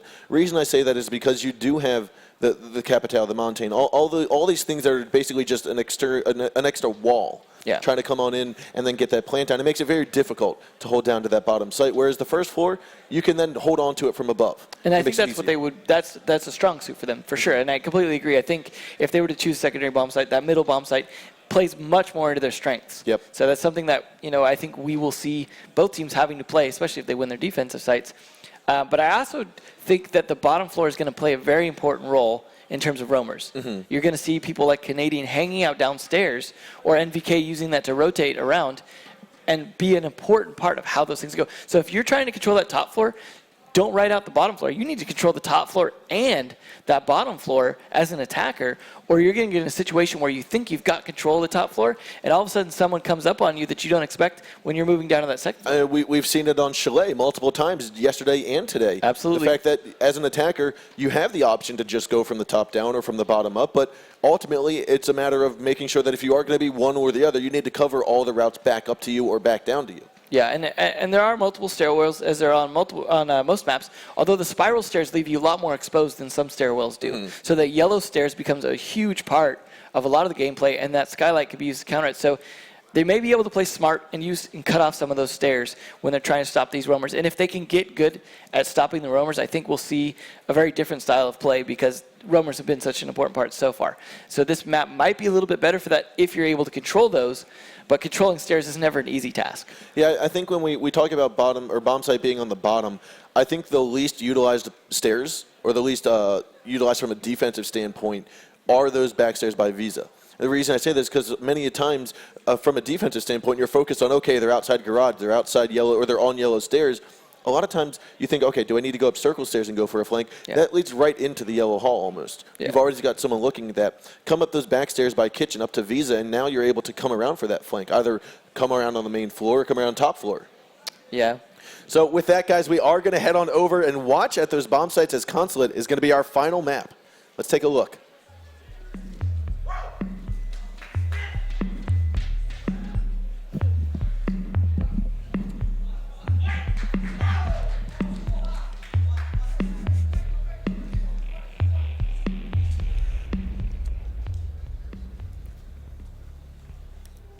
So here we are. This is the overtime map between these two teams. Santos Dexterity going up against Continuum. Round number 1, and we're already seeing a new operator come on out. That's going to be Buck that we haven't seen before on either of these two maps, if I remember correctly. Yeah, Buck's a very useful operator on vertical maps like this. You see him, especially, say, for example, they do take the bottom stairs, or the bottom basement. You can Buck open that piano floor pretty easily, get a lot of angles down, or play from the top to the middle, things like that. Although it does look like they're going to be playing in the console office meeting room, top floor. So that does kind of reveal their preference in terms of dexterity. So it is similar to the other meta in EU and NA. Yep. Going for that top floor site, just like we saw both teams want to do on Border. That does mean, of course, though, starting on a site that is kind of the current meta does give Continuum a little bit of advantage in terms of, like, we know how to handle this. So it is not the wild card thing that Santos might need sometimes to help counter Continuum's, like, strats. Now we are seeing open a few of the drop hatches that are going to lead to some of these follow-throughs, some of these rotation routes that we do know Dexterity loves to use. This window becomes definitely an important part of putting pressure on here. So they want to get that barbed wire because a lot of people will try and swing in those windows to go for that plant right there. Putting that barbed wire, though, make a big difference as it's not the easiest thing to nade all the time. So Panico's going to be staying inside of the piano room here. Also, he's going to get droned out, though, as he moves on over to the bathroom. He's got to be very cautious now because now that they know someone's first floor in a room that they want to take advantage of, you want to get control of that piano room, of that bathroom, so you can play that vertical game from underneath, which is something Continuum loves to do. They now need to be aware of that Valkyrie. They now know that they have a Valkyrie there that they're going to deal with, and that's going to be Panico. It looks like King George trying to spook him out or maybe see if he can get an angle on him. Not getting anything just yet. You see them really concerned about that piano room, a little focused on it. Hopefully Necrox or King George can get the guy in there. Otherwise, they're going to be a situation where they might have to deal with someone they don't know where he's coming from. So having 3 players repelled on here could be very dangerous, but again, they're going to have Necrox throwing out the Claymore there, hoping that no one's going to drop on out of the window. That was a good choice opening that window as well because you kind of tempt them to use that. You tempt them to use it as well as it's the middle window, so now they have to look left or right. They don't know which way to go. It's a 50-50 chance. Absolutely. But a very good line of sight here from Canadian, looking on into the corner office cubby, which we don't see anyone in, but there is a rook inside of the bathroom right across that main reception lobby. See those pro strats where they know angles that people might be at, firing at them anyways, even if they're not 100% sure. Now there is still Panic downstairs on the main floor. He's going to be inside a bathroom. All he's doing right now is just gathering intel. Silence is actually going to have a nade thrown right at him, and NVK thinks better of it. Silence still sitting right here. Going to go up for the nade throw. Forces, however, Silent, though, has that ADS right in front of its face to stop it, and that forces NVK to rethink throwing the final nade. That was some good discipline from NVK not pushing that, though. More bullets are going to go flying in through the window towards Gohan. Gohan's going to retreat back to the circle stairs. Courtyard, though, is going to be under control here of Young. NVK, though, getting the first kill into Gohan as he pops around, and that's going to be the first kill, like we said here. So we've got still Necrox outside on the window. We're going to see Silent and Astro both get taken out by Canadian and King George. However, Canadian finally gets taken down here by Cameraman from the main hallway top floor. Cameraman now looking out towards the window. Young's popping up over to it. That's the Blackbeard. You don't want to go on a long distance fight with him. Panico got the shot on the Necrox. He's coming on through, though. NVK at the top of the yellow stairs, giving away his position. A 3 on 2 with 40 seconds left to go. Looks like he's going against a shotgun, though, and he does have the advantage against Panico if Panico tries to push that. So Panico's going to have to go around from a different side. Now you've got Panico inside of the ape, or inside or whatever, and Young here taking out Cameraman. Last one alive is going to be Panico. He was inside the piano trying to shoot upwards, but King George already knows he's there. Young's on top of the desk, and it looks like he will not be killed off through the piano where NVK is going to go shooting through. King George is also outside. Panico's now trying to rotate on out, but he's got a hole he's got to crawl through. There's 10 seconds left to go, and NVK is there. The long-range shotgun will not land the kill, and NVK is going to get the first round for his team. That was a good drive by Panico. I like how he gave himself some routes. but he was in a situation where he was pinned out by far too many people in that piano room, and they knew he was playing there in the first place, so they didn't necessarily fall into his traps in a way that cost them too much. But it was a nice play by Panico. I like the way he was setting things up for them right there. It's just a bummer for him that he got caught so early doing it. And the shotgun was not necessarily the best choice in that particular engagement. It would have been good if it was pre-5.2. Yeah. Or whenever that shotgun nerf was, 4.2. Yeah. Whatever it was. I mean, obviously he had the shotgun because he was preparing for a different kind of entry, a different kind of battle to deal with, and NVK had the advantage with that L85. But overall, I thought it was still decently well played by Dexterity. Continuum just ended up with the advantage there in the end. Yeah, so I feel like what Continuum is doing here is they're going with this bottom bomb site, knowing, and in my eyes, I believe that this is their least favorite, not one of the lesser favorite bomb sites. I think they still feel the top 4 is where it's at for them, but I think they want to get a win on here, then come back around and be able to just dominate on their main primary bomb site when it gets down to the second defensive hold for them. Yeah, and something Continuum have done is like really explore bomb sites that are considered poor. We've used the example of Master Bedroom on Chalet, for example. Using this bottom one, they have some strategy for it. They want to take stuff that people aren't as used to dealing with and use that to their advantage because people think it's weak or people think, oh, you just attack it like this. They're going to play into that. They're going to say, oh, well, if everyone's going to attack Piano Room when it comes to attacking the bomb site, we're going to play into that. We're going to let them go to attack Piano. We're going to use that to our advantage and turn it on them. Now, Dexterity knowing that Canadian is the main Pulse player for their team and knowing that he is such a viable player, I would expect to see that IQ play come out once more like they tried to do before. It didn't work out the first time. The second time, it worked out fantastic for them. So I'd expect to see that right off the get-go so they don't have that slump of, okay, now it's time to finally go up against the Pulse. Yeah, I agree. And it might just been a choice of, like, we really need these other operators even more. And so we can't afford that. Now, for example, they're not bringing a Hibana, but they are bringing a Thermite. That means if they have to deal with Bandit juggling on the garage, they're not going to be able to do it as easily. So it's a situation where, you know, they had to make choices. But they probably right on the doorway, right on the window way, doesn't hurt Astro. But now King George knows that Astro's on the window and vice versa. Looks like he's going to get spotted out and get taken down by Astro. A nice way to begin the round here for Dexterity. That's a hard room to sit in and be able to counter people out there. It was a nice try with the C4, but definitely a better angle there from Astro and good timing. Now with just over half the round left to go, Canadian is going to get that C4 kill onto the Gohan that is playing Ash. And I tell you what, now Canadian has given away his position, but it was worth it. Getting rid of that Gohan. Now he's going to stay on top of these underutilized stairs as we were mentioning before. Definitely something he has in mind there. He's planning on someone going across that. Now Astro does not have any more Twitch drones, so that means it is going to be up to Young and Silence to play this mind game back and forth as to will this wall get opened up. Cameraman's going to have to come around, try to help him out with those EMP grenades, but I don't see him on site just yet. That's a lot of time burnt up to not have this garage open as well. He said 60 seconds to go. Finally, the EMPs are flying towards the door. Panico's also here. Going to throw an incendiary arrow to the side, but the battery. Oh, and it looks like Twitch pushes on in. Astro will get taken out by NVK at the bottom of the yellow stairs. Frag grenade out. Nade finally gets thrown on in, and will the wall get opened up? They've only got 45 seconds to do so. This is about the time where you need to make that audible and go for the drop hatches instead. Yeah, it's definitely not looking good for a garage push, as even once you get that garage door open, it takes quite a bit of work to get in there. Not something you can just sprint into afterwards. This is definitely not looking like Dexterity has it. With 30 seconds left, they know the garage is not getting opened up. The gas grenades are going to push them back. They still have to get through barbed wire. They don't have nades for it. This is not looking good for Dexterity. A 3-on-4, still 20 seconds left to go. They're going to come on down. It looks like Canadian picks up one. Silence is going to have to jump on in. He does so. Canadian is there to get another kill. And now he's got to wait for Panico to pop on through, as that is the diffuser. But it looks like he's going around towards yellow stairs, which I want to say is where Necrox is, trying to go for some more shots down onto him. NVK is going to be the one to pick up the kill. Well, as I said, taking the least utilized bomb spot and using it to their advantage, I think they just didn't seem to know how to approach the attack on it. I don't think they were prepared for that to be the bomb site. You saw them indecisive about where to attack, how to take it.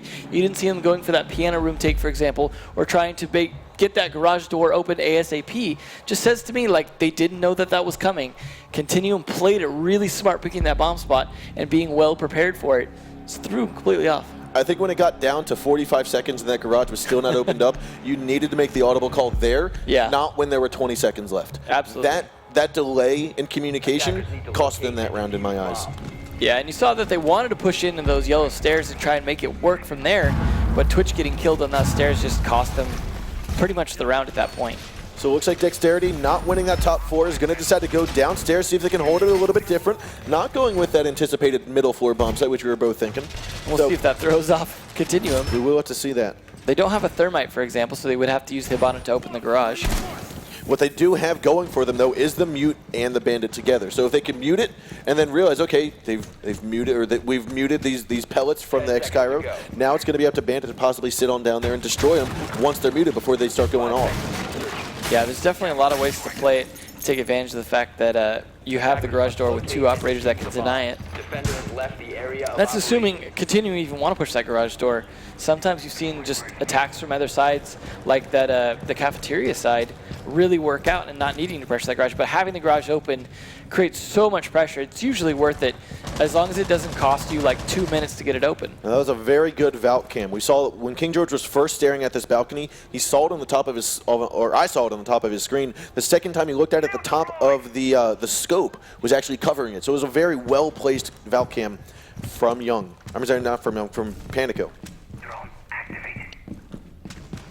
Astro doing a little roaming here. If they can pick him off, this will be big. Ooh, Canadian phase gets spotted twice. Astro goes for the shots a third time, and he still misses. And this is going to mean Astro gives away his position. Canadian might go push in for him, or he might just continue to focus on this garage wall. Looks like he wants to recollect his thoughts, do some camera work first. Looks like NVK spots out the camera, gets rid of it, but the still one cam outside of the main balcony is going to give possible good intel, a little bit more than they would have had if it wasn't out there or in some other location that got destroyed. Interesting, Astro rotated back to the cafeteria. Oh, Canadian peeks on around, and cameraman gets him down for the count as they are trying to cover Gohan, who's sitting right inside, trying to get this wall from being opened up. So they don't have the door open yet. You see Gohan placing a battery and just deciding to bail. Places it down, thinking that he might be able to stop it before it goes detonating, but instead, he doesn't get it in time and has to back on F. Now, King George is outside of Yellow Stairwell as NVK's up here by the soda machines on the main floor. He's going to get on cam, possibly make sure that there's nothing happening from the side, while King George is again going to focus his way here on the yellow stairs. He's going to have to watch out for cameraman, who was watching that angle really clearly. Bomb located by attackers. Still a 5-on-4, 60 seconds to go. This is further progressed than Dexterity had before because the garage has now been opened up. Will they be able to get inside? I want to say so. They got it opened. Yeah. Now it's just a matter of what side are they going to push in towards. I think it's a matter of Panico at this point being the wild card here. NVK picks up one of the Gohan, turning it into a 4-on-4 now. Panico coming around for the side. He gets the kill right there, and NVK comes around, goes for King George. Astro and Cameraman each get one themselves. King George finally peeks around, gets one, and now it's a 3-on-1. King George, last one alive. And we might see Dexterity get their first round here, and it looks like Astro peeks around from the driver's side and able to get King George down. Well, it looks like both teams able to successfully defend that garage. This is good for Dexterity's momentum here. They definitely didn't want to go to it, but like we said before, those first 2 rounds were going to go 2-1 of the teams. Yep. As the other team needs the time to adjust. So adjust they have. Dexterity played it a little bit differently. We are seeing that first floor now that we were talking about earlier. So it is something that could be played quite a bit differently. I think what this is going to allow CTM to do is to utilize the entire map for rotation. Yeah. Think of it like Chalet. When you choose that kitchen and trophy room, you have the top 4 and you have the bottom 4. You've got drop hatches to head downward. Use the outside stairwells to come on up, and then keep that flow going, keep that momentum and that circulation on the map going. Absolutely, because if you play just the top floor and you're forced out of it, you're forced to use stairs to get back up. If you're playing the middle floor, you have stairs to go up from the bottom, but you also have drop hatches to come down from the top. Yep. And use that vertical play. So it is definitely advantageous to do that. And that is kind of counter to the original meta of this game, like Season 1, things like that, where the bottom and the top were usually the best.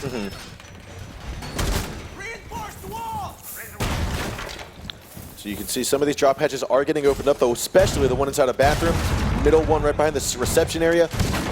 And what Necrox is also doing is pre-opening up the drop hatches above. So again, this is what that flow of movement is going to do for Continuum. They're going to utilize this to its maximum to keep the attackers on their toes, always watching their flank. Yeah, they definitely want to like let them come into that Oval Office room there so they can try and take them out from above if they need to. That is definitely a situation. I wouldn't be surprised to see Canadian playing below a couple of those rooms, using that pulse, getting ready to C4 up. Something we've seen him be very strong at. Now, it looks like here that none of Dexterity is going to start out by the police line there. They've all managed to come in from the back, starting out towards the north and west side of the map here. Looks like that Claymore is placed down in preparation for them to Attackers drop possibly the jump out that window. That's the nice thing about Claymores. They do help you watch your back from those defenders that just like to pop outside, which is something we've seen Canadian do sometimes. So it wouldn't surprise me. Last in the finals, we saw him doing a lot of jumping out of windows and things like that. Now he's playing a little more cautious down in basements with the pulse device to try and get people from below. Now, I am surprised to see him on that for such a long time, traveling throughout the entire basement, because that is a blinder on for the most part. You cannot hear too well because you do have that heartbeat sensor running around in your ear, so it makes it more difficult to especially keep that out for a long period of time. Definitely got to be feeling pretty confident that that basement has not been breached yet. Gohan trying to feel out this bomb site, though, see if there's anything they can do to get in there and get a plant down. Now, King George is going to be upstairs. Looks like inside a connector. Panico might get a drone in here to spot him out. He does. And with that, now King George needs to be on his toes. He's looking down towards the Visa stairwell, but also has his back to yellow. So they could be getting flanked from either side. Gohan, I believe, is actually on top of the roof, looking to decide when he wants to make a push and from what portion. He's going to choose that connector window. King George is going to pop on out, go for the shots, and he gets him down because he heard the rappel happening. A very good set of ears on that man. That definitely was a little risky, but totally paid off taking that repeller down. Now, Young is also going to pick up on Astro, turning it into a 5-on-3. Silence has been injured quite much, and you've got Panico here right outside of, I want to say, the window here to the west. But you do have Cameraman outside of the main balcony. However, the Young's camera is going to be great intel. Spots Cameraman right there, tells him, hey, he's out here in the main front door. Get ready for that push on in. See Panico there trying to use that skylight cut off some of his rotation to control Piano Room from a little bit of a different angle. Young playing patient. Silence is going to have to time something well if he wants to get some progress in there. They need to get Young out of this bathroom because he's going to hear the barbed wire. He just needs to go around for a very quick peek, and he's going to get these kills. He knows the exact line of sight for this pre-fire, and he's just waiting for it. Cameraman's trying to move on in, and finally gets banged with the second flashbang there. Canadian, however, will call it on out. King George comes around from the top floor to get Panico down, but Cameraman takes down Young. Another plant here might be happening. King George good for one, but NVK and Canadian each get a piece. Cameraman and Silence are going to be killed off. Still looking pretty good here, despite that one-round loss for Continuum. Threw it up through the hatch. We've seen a lot of that lately. Teams really using those hatches in the vertical play to say, like, C4 doesn't have to be just stuck on the floor. We can chuck it up at angles too.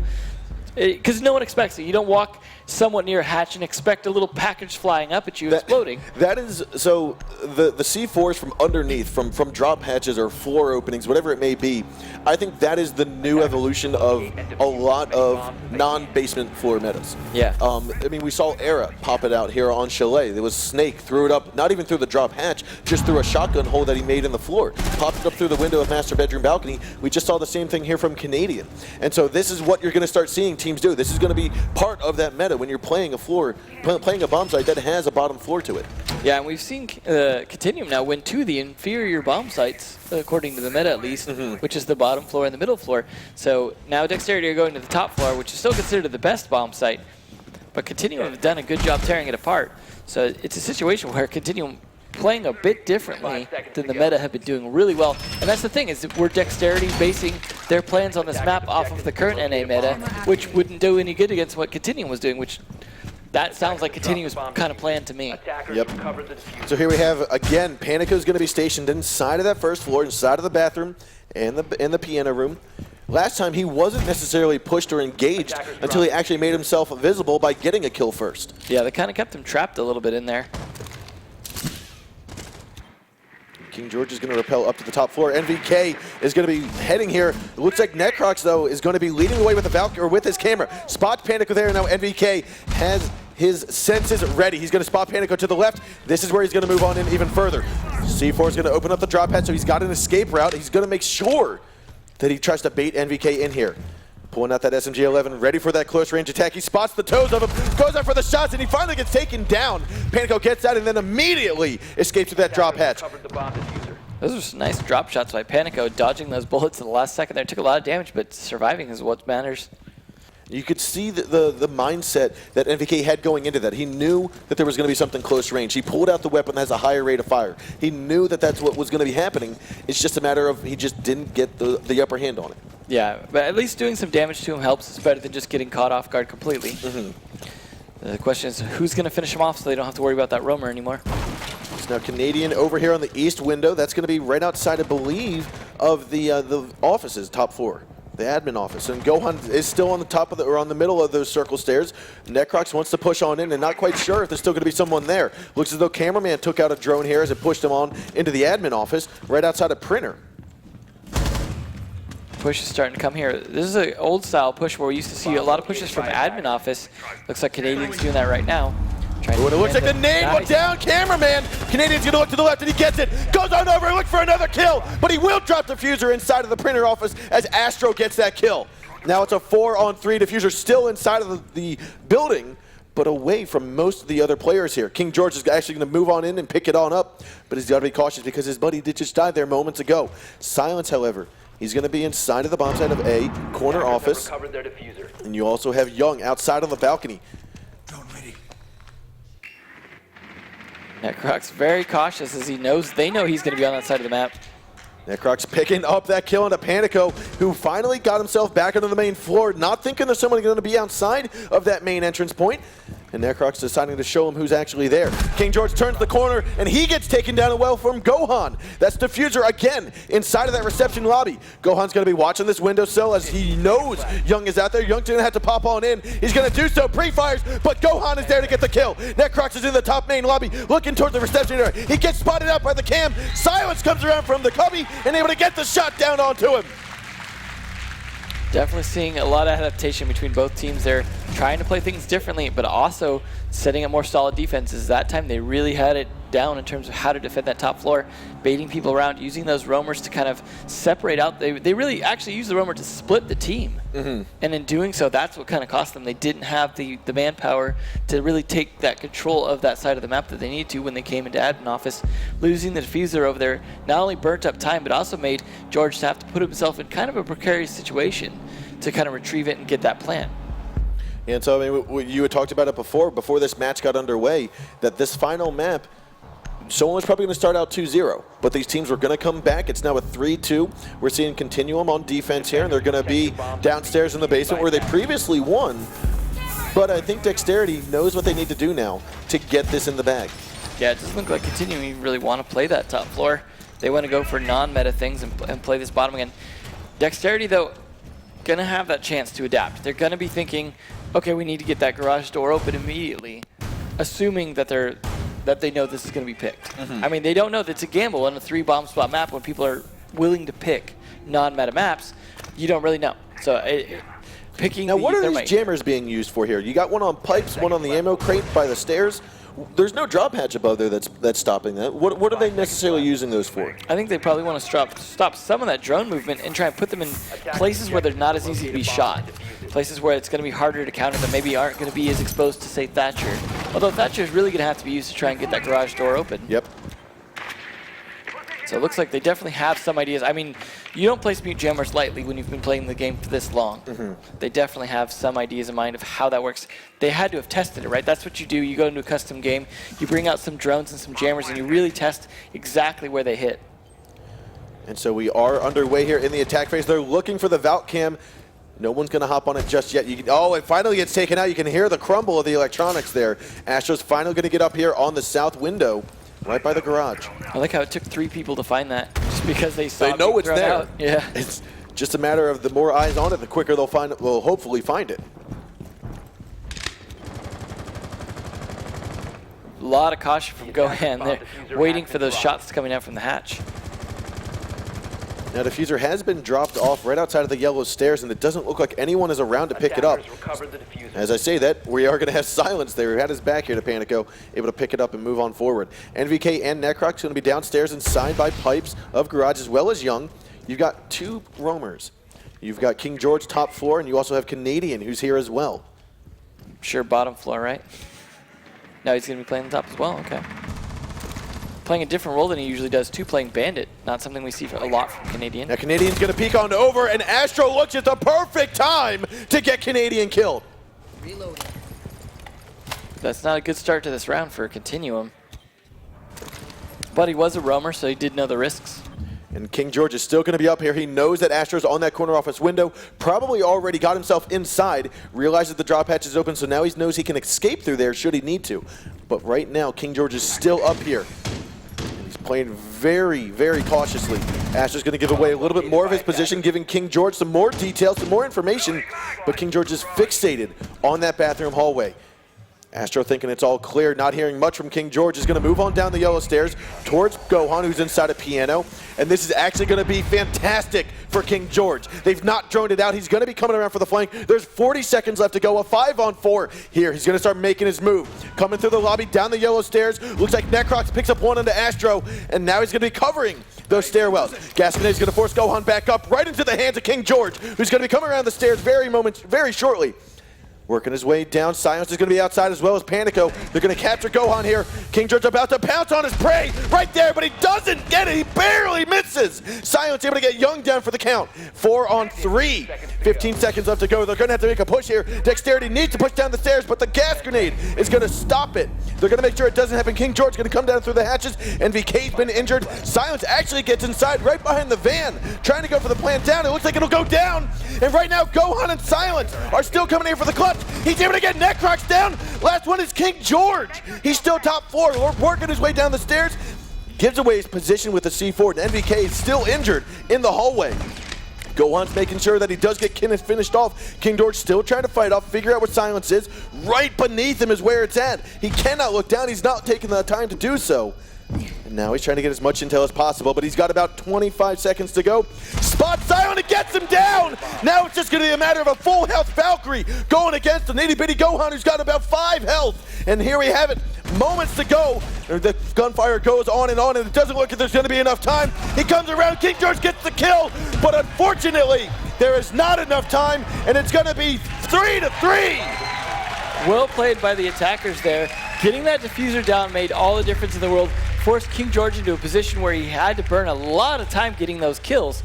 I think he kind of knew he couldn't make that defuse at the end, just decided, you know what, I'm going to go for the kill. Deagled him for fun, since I'm obviously not going to be able to defuse this in time.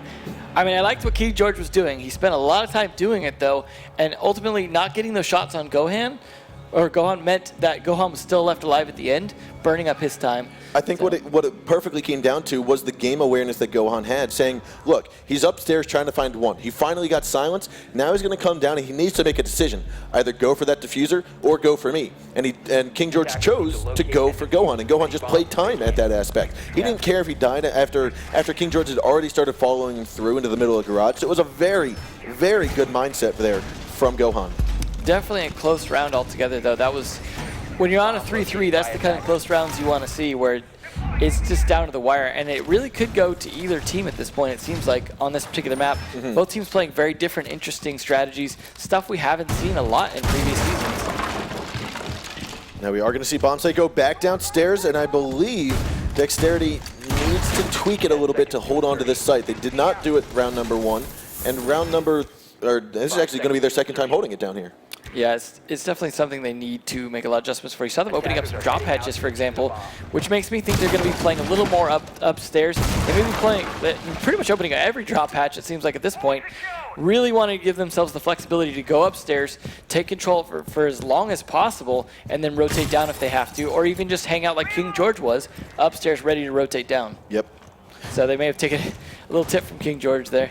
So NVK and Canadian both moving up through. You see the pre-fire from Canadian, making sure that he's not going to get hit from above just yet. And however, they both did get spotted out from the main lobby cam. That's NVK and Canadian both being detected. They now know he's entered in through first floor. What is Panico going to do about it? Because he's here, top floor. Looks like Gohan isn't going to have anything to say about it, as NVK picks him off early on in the round. Working his way down those yellow stairs, making sure that they can get this door opened up a lot quicker than Dexterity was able to previously. You see that barbed wire twitching there. Having control of yellow stairs this early, though, is pretty strong for NVK, especially in terms of making sure they can open up that garage door, which they're doing quite easily now. NVK trying to go for the quick shot here onto it, and it looks like Astro gets taken out by Young all the way outside. I'm sorry, no, that was above, I want to say. Where did that come from? Young, I'm sorry, he's outside the garage right here. Second wall of garage is going to get opened up. Silence still tucked away back inside of the offices and by pipes. Panico working his way down behind NVK. He's coming up for the flank, but he doesn't get it. The knife from NVK gets Panico down for the count. That reaction from NVK to smack that melee button. You still have Definitely Cameraman and Silence left alive, a 5-on-2. Still half the round left to go. This is monstrous for CTM. They can win this. They're going to get the momentum forward. Cameraman's going to be one behind. He gets one shot down, and Canadian takes him. Silence able to get NVK for the trade, but he's the last one alive. He gets a second one. He's got to get 3 more. 1:10 left to go. Silence gets over here inside of the security room, working his way over to kitchen, but again, diffuser gets planted. Young dishes on out of the garage, but you're still going to have Canadian right behind the van, waiting to hear if someone's coming up behind him. King George is also at the front of the van, so this is going to be the team coordination, and Canadian gets the kill. And that puts them on match point, but a close match point. It's a good situation for CTM to be, but not as great as like a 4-2 would be. But showing they know how to dominate that bottom floor. They haven't won it every time. They did lose it last time on defense, but they're really attacking it well. It's definitely a strong site for them to hit. The question is, where are CTM going to go for this final one? Maybe they'll go up top? Nope, they're going to go for that middle floor again. They're going to go for that middle floor, that least known bomb site, the one that has been probably had the least practice on from both sides, or at least from an attacking side. But I did just want to mention that this is the final map of this series. Yep. Final map. We are headed into this is overtime potentially, if we can get Dexterity to take round number 8. But nonetheless, the winner of this moves on to the grand final tomorrow to face Era Eternity. And the winner, unfortunately, is going to have to sit the bench. Yep, if CTM wins this round, we're going to see an all-American, or all-North American, rather, as Dexterity is part of America, an all-North American finals tomorrow. So a lot rides on this particular round. We are going to see very similar operator choices that we've seen from CTM the entire time. Canadian's going to stay on that Pulse. King George being that very great placing Valkyrie. And now you still have Young on top of the Rook. So these are all a lot of the same operator choices. It doesn't look like they're changing it up a bit. No, I mean, I like what they were doing. Like, you set up some people in the middle to play site a little bit. You set up some people upstairs. You set up some people downstairs. You open up a lot of hatches so people can escape from the floor. People can rotate down. Things like that. It makes a lot of sense. Like you said before, you really open up a ton of the map. And I think that's what matters most right now. Is having all that map flow means you can pick apart and separate the attackers. All right, and so now we're going to have Gohan here coming up to the garage roof right above the corner office, but he heard the window get opened up right above him. Glass went shattering, and Gohan's going to have to get rid of that window as he wants to push on in there very soon, but first he's going to drone it out. And first he's going to have to learn some pitching skills first because it did not make it into the catcher's glove. That is going to burn him a bit of time, but he decides, you know what, I'll just work with it, take it around in a different direction, and gets destroyed and doesn't get the information he needs, but Astro takes advantage of it and gets down Netcrocs. That's going to be a good kill for the start there, but they still have a lot of work to do to get inside. Now NVK has managed to make his way downstairs. He was all the way up top, working his way down. He saw the window or saw the door get opened up a little bit, waiting for some more information before he makes this push. But that's exactly what he wants to do. He wants to push out of those stairwell. Looks like it's going to be on whether or not Astro can catch him off guard, which he might do with that Twitch drone. Gohan's gotten himself top floor, trying to open up as much as possible, making sure that there's no one tucked away inside of the hallway between the two bomb sites. But again, King George still up here like he was before. He got the flank before, will he get it again? More bullets are going to go flying in through. Gohan doesn't quite know where to shoot, so he's just going to blind fire through. I think this fight's going to be pretty important deciding who wins. Taking control of this top floor may make a lot of difference unless Canadian can stop any kind of attack on the main floor. So King George is doing his job right now. He's got the attention of the attackers. He knows that this is where it's going to come down to. Canadian gets a C4 kill onto Astro. But you still have King George top floor wasting a lot of time from the attackers. Canadian underneath here inside of the locker hallway, going up the circle stairs. Are we going to see the engagement, the top floor takeover that we need? Young's going to get another one in NVK. It's a 2-on-4. Last one alive are going to be Cameraman and Panico. Canadian gets back on site from underneath. NVK's also collapsing back onto site. Young's going to be inside of the bathroom as Panico has gotten himself into the B office. But from above, another kill from King George. Last one alive is going to be Cameraman. He's got 5 health and a dream, but he gets 1. He's got 3 more to go against NVK, King George, and Young. Diffuser's going to be on the yellow stairs, but as he gets his way in, he's going to move on and tries to pre-fire, gives away his position. And Young is going to stay inside of here, wait for the collapse, pushes on in. NVK gets the kill, and we're going to be seeing Continuum and Era in the finals. The first all North American